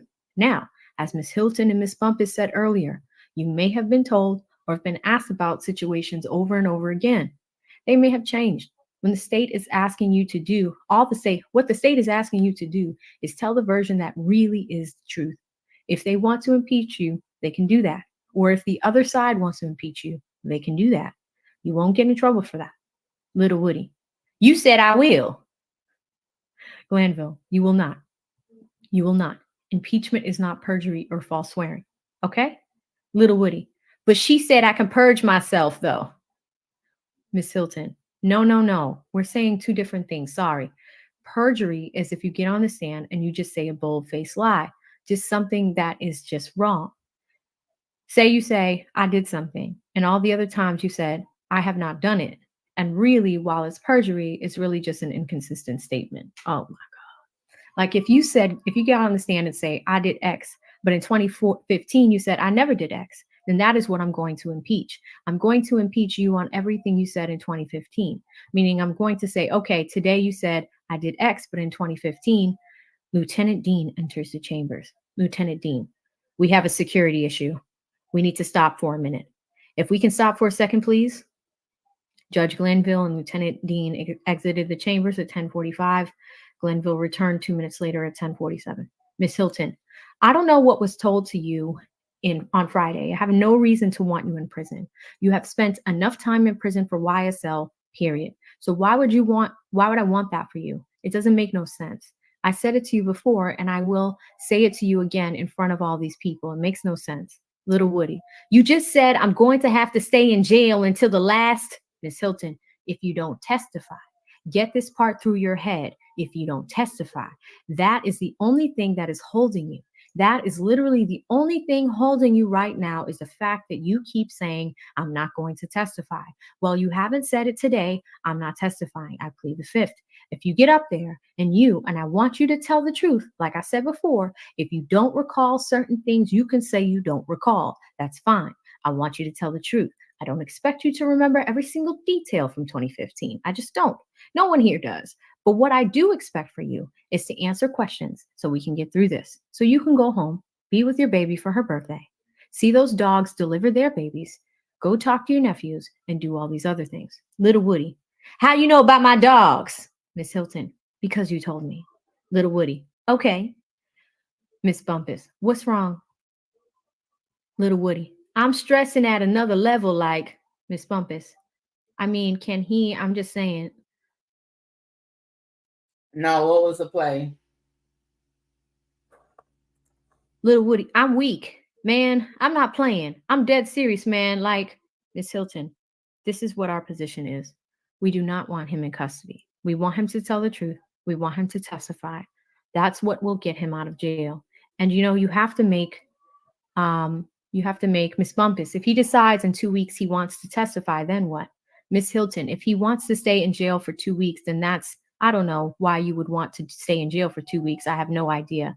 Miss Bumpus, he just feels like he's under a lot of pressure right now. Mr. Copeland or Lil Woody, even at the jail, you can't give me a house arrest. Miss Hilton, no, you can go home by taking the stand and testifying.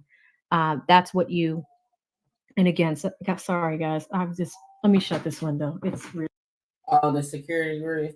I got you. But it was like real quick. I ain't even peeped that. I peeped it, but I ain't think nothing of it. But the fact that they keep telling him, you can go home, you just gotta testify.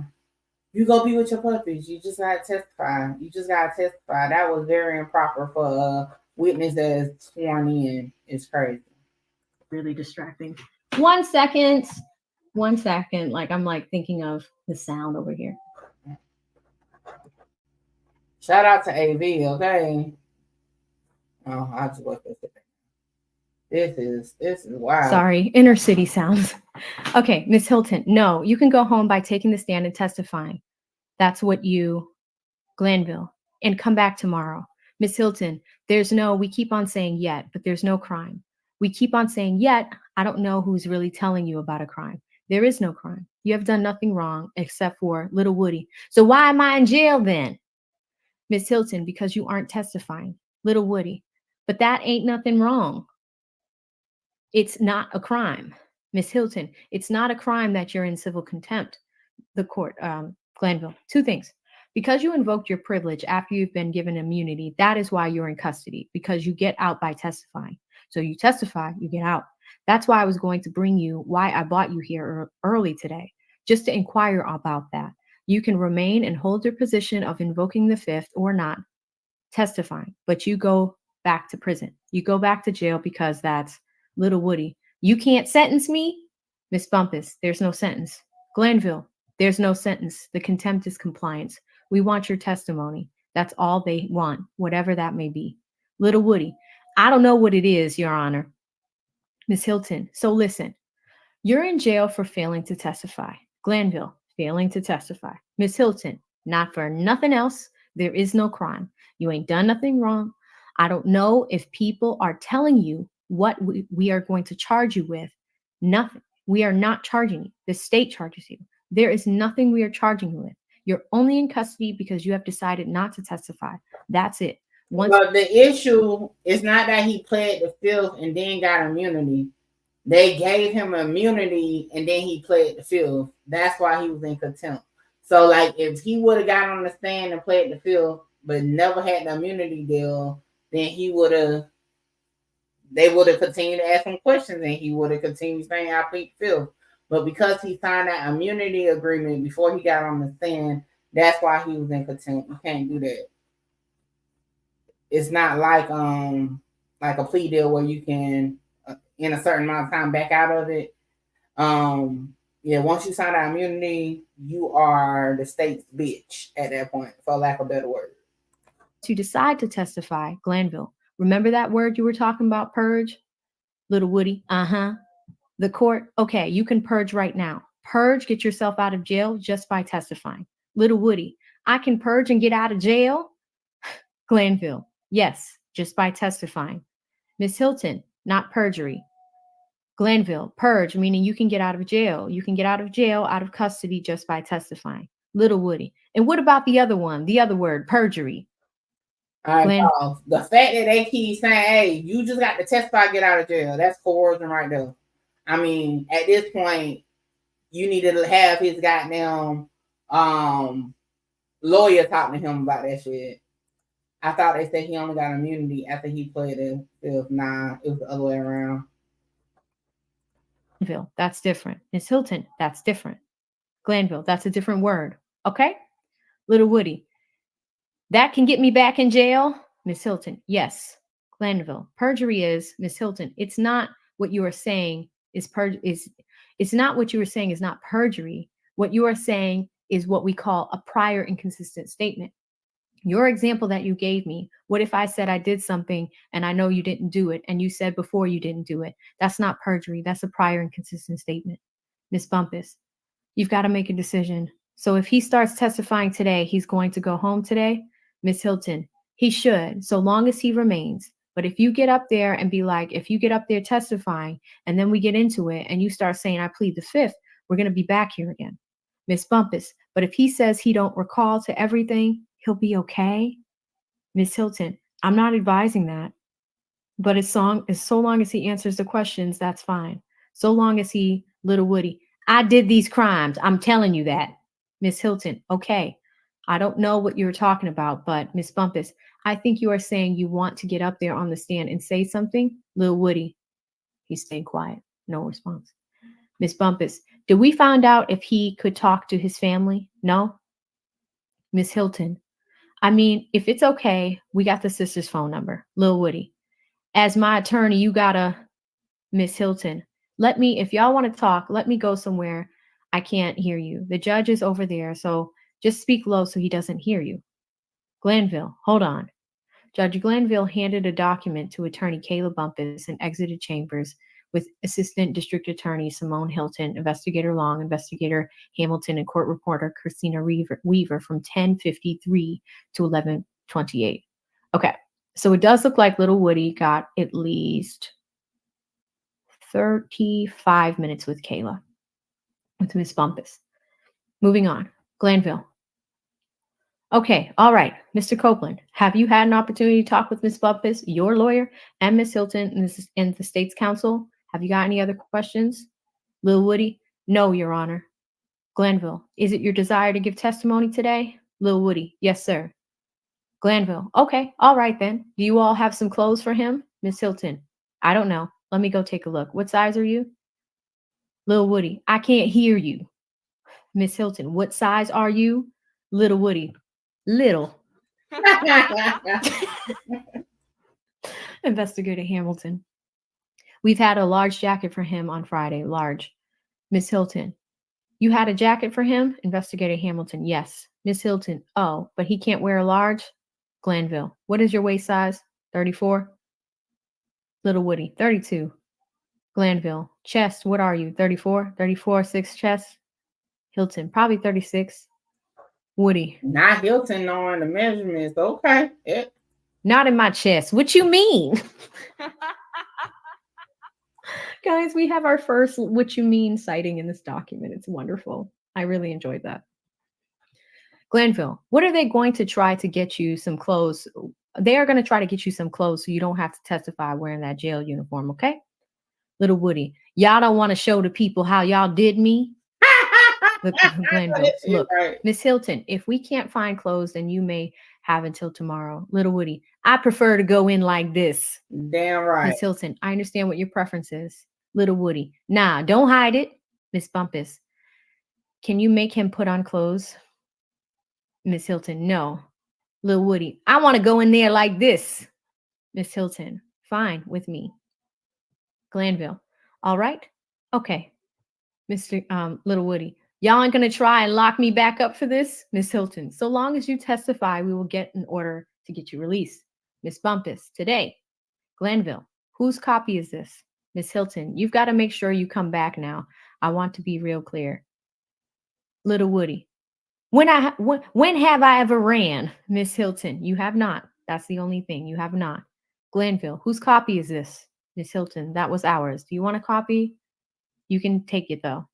Miss Bumpus, okay. Miss Hilton, do you still have yours or you threw it away? Miss Bumpus, I'm going to give him both of these things so he can have some information. Miss Hilton, okay. The court reporter, are we off the record now? Glanville, are we done? Miss Bumpus, yes, I believe so. Glanville, okay, we're good. See everybody downstairs in about 10 minutes. The proceedings concluded at 11:31 a.m. This is a certificate. This is signed by Christina Weaver, the court reporter. Hey, shout out to AB for reading all those documents. My throat over here dry from listening, and I ain't read nothing. But this here is crazy. I believe that's it. But let's see what she about to say. Certifying that everything on here is true and the way that it was transcribed. And ladies and gentlemen, I apologize for the background noise. That is the transcript from the secret meeting. We did it. Shout out to me. Lots of hours of streaming, many super chats and cash apps that were not read. I was not able to read and watch you guys in the chat. Yes, Lonnie, phew, I'm sweating. Babe is next door, all types of shit. Steph Curry's wife. No. However, people have. Shout out to her, man, for giving us the breakdown. Like I said, I put the let me do it again. Hold on. Let me get that. Yeah. Real quick to the transcripts. Boom, boom, boom, boom.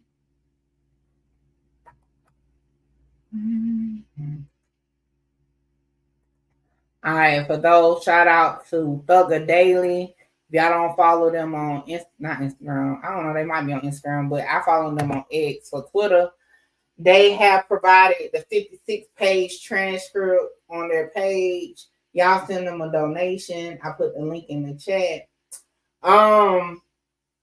My overall feeling of everything now that we have heard the transcripts, I still feel the same way I was feeling before I heard the transcript. This case is a shit show.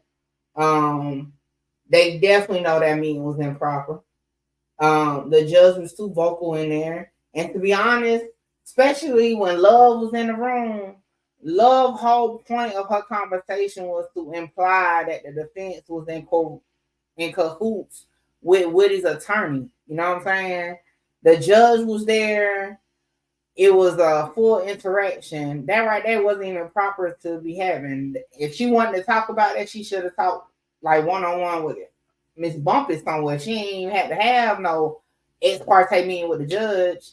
And I feel like she did that because she didn't want still to be on her fucking ass, okay? I already told y'all I dropped a video like a week ago. I feel like it's something weird as fuck with Hilton when it comes to Woody.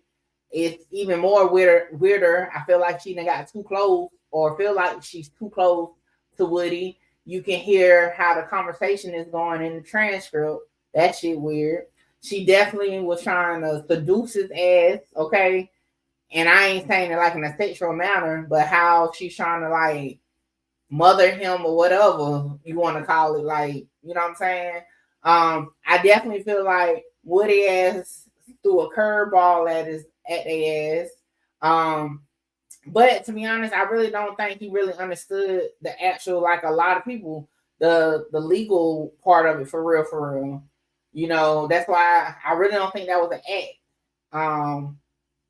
What he said on the stand is what he said to them in this damn meeting. That's the crazy part about it. Now, we don't hear nothing of Nuts murder, right? However, we do hear, like, 2015. We know what's significant in 2015. We do hear, okay, even if you commit a murder, you know what I'm saying, and you say it on the stand, boom, you know what I'm saying? We do hear all types of things like that. So I can see why they can imply that possibly was the murder in question. And again, remember, it came out at trial that at one point in time, Woody was actually charged with the murder on Nut, but the state attorney chose not to prosecute. Okay, so hey, we done been at this thing almost 3.5 hours. I wanted to go ahead and get it out the way. I got to work on a video in regards to the latest with the Julio situation. Well, hold on, before I get to that, shout out to Avi again. Y'all make sure y'all subscribe to her if y'all haven't already subscribed to her for the vocals tonight. Yeah, I'll probably do a recap of this live probably tomorrow. Just kind of summary, you know, try to condense it 10 minutes or less. On another note, I'm about to do a video on the situation that's arising with the Julio. I'm gonna tell y'all this. I ain't clicking on that page no more. Cause that shit weird as fuck. That page keep posting shit. Now, affiliate of Young and Ace posted an alleged photo from a crime scene of what appears to possibly be Julio. Like that shit, that whole situation is just crazy at this point. But I'm gonna drop a video about it. Hey, y'all be safe out here in these YouTube streets, okay? With that being said, I appreciate everybody for pulling up. Y'all make sure y'all hit the super chat, super stickers, Cash App, like, share, subscribe. Tell all your people to pull up. We back at it. And more content to come, man. I'm tired, y'all. I got work in the morning. Look, I'm over here, eyes crossed, but I made it. With that being said, I'm out. Y'all have a good night. Remember me wearing a frown. Now it's the other way around. They mad cause I made it out. I took the hard way. I ain't asking a nigga for nothing. I threw the hard way. Hard way. Hard way. My heart to this day. I'm really with it. My feelings in it. So please, bitch, don't play. I took the hard way. I ain't asking a nigga for nothing. I threw the hard way. Hard way. Hard way, my heart to this day. I'm really with it, my feelings in it, so please, bitch, don't play. Hey.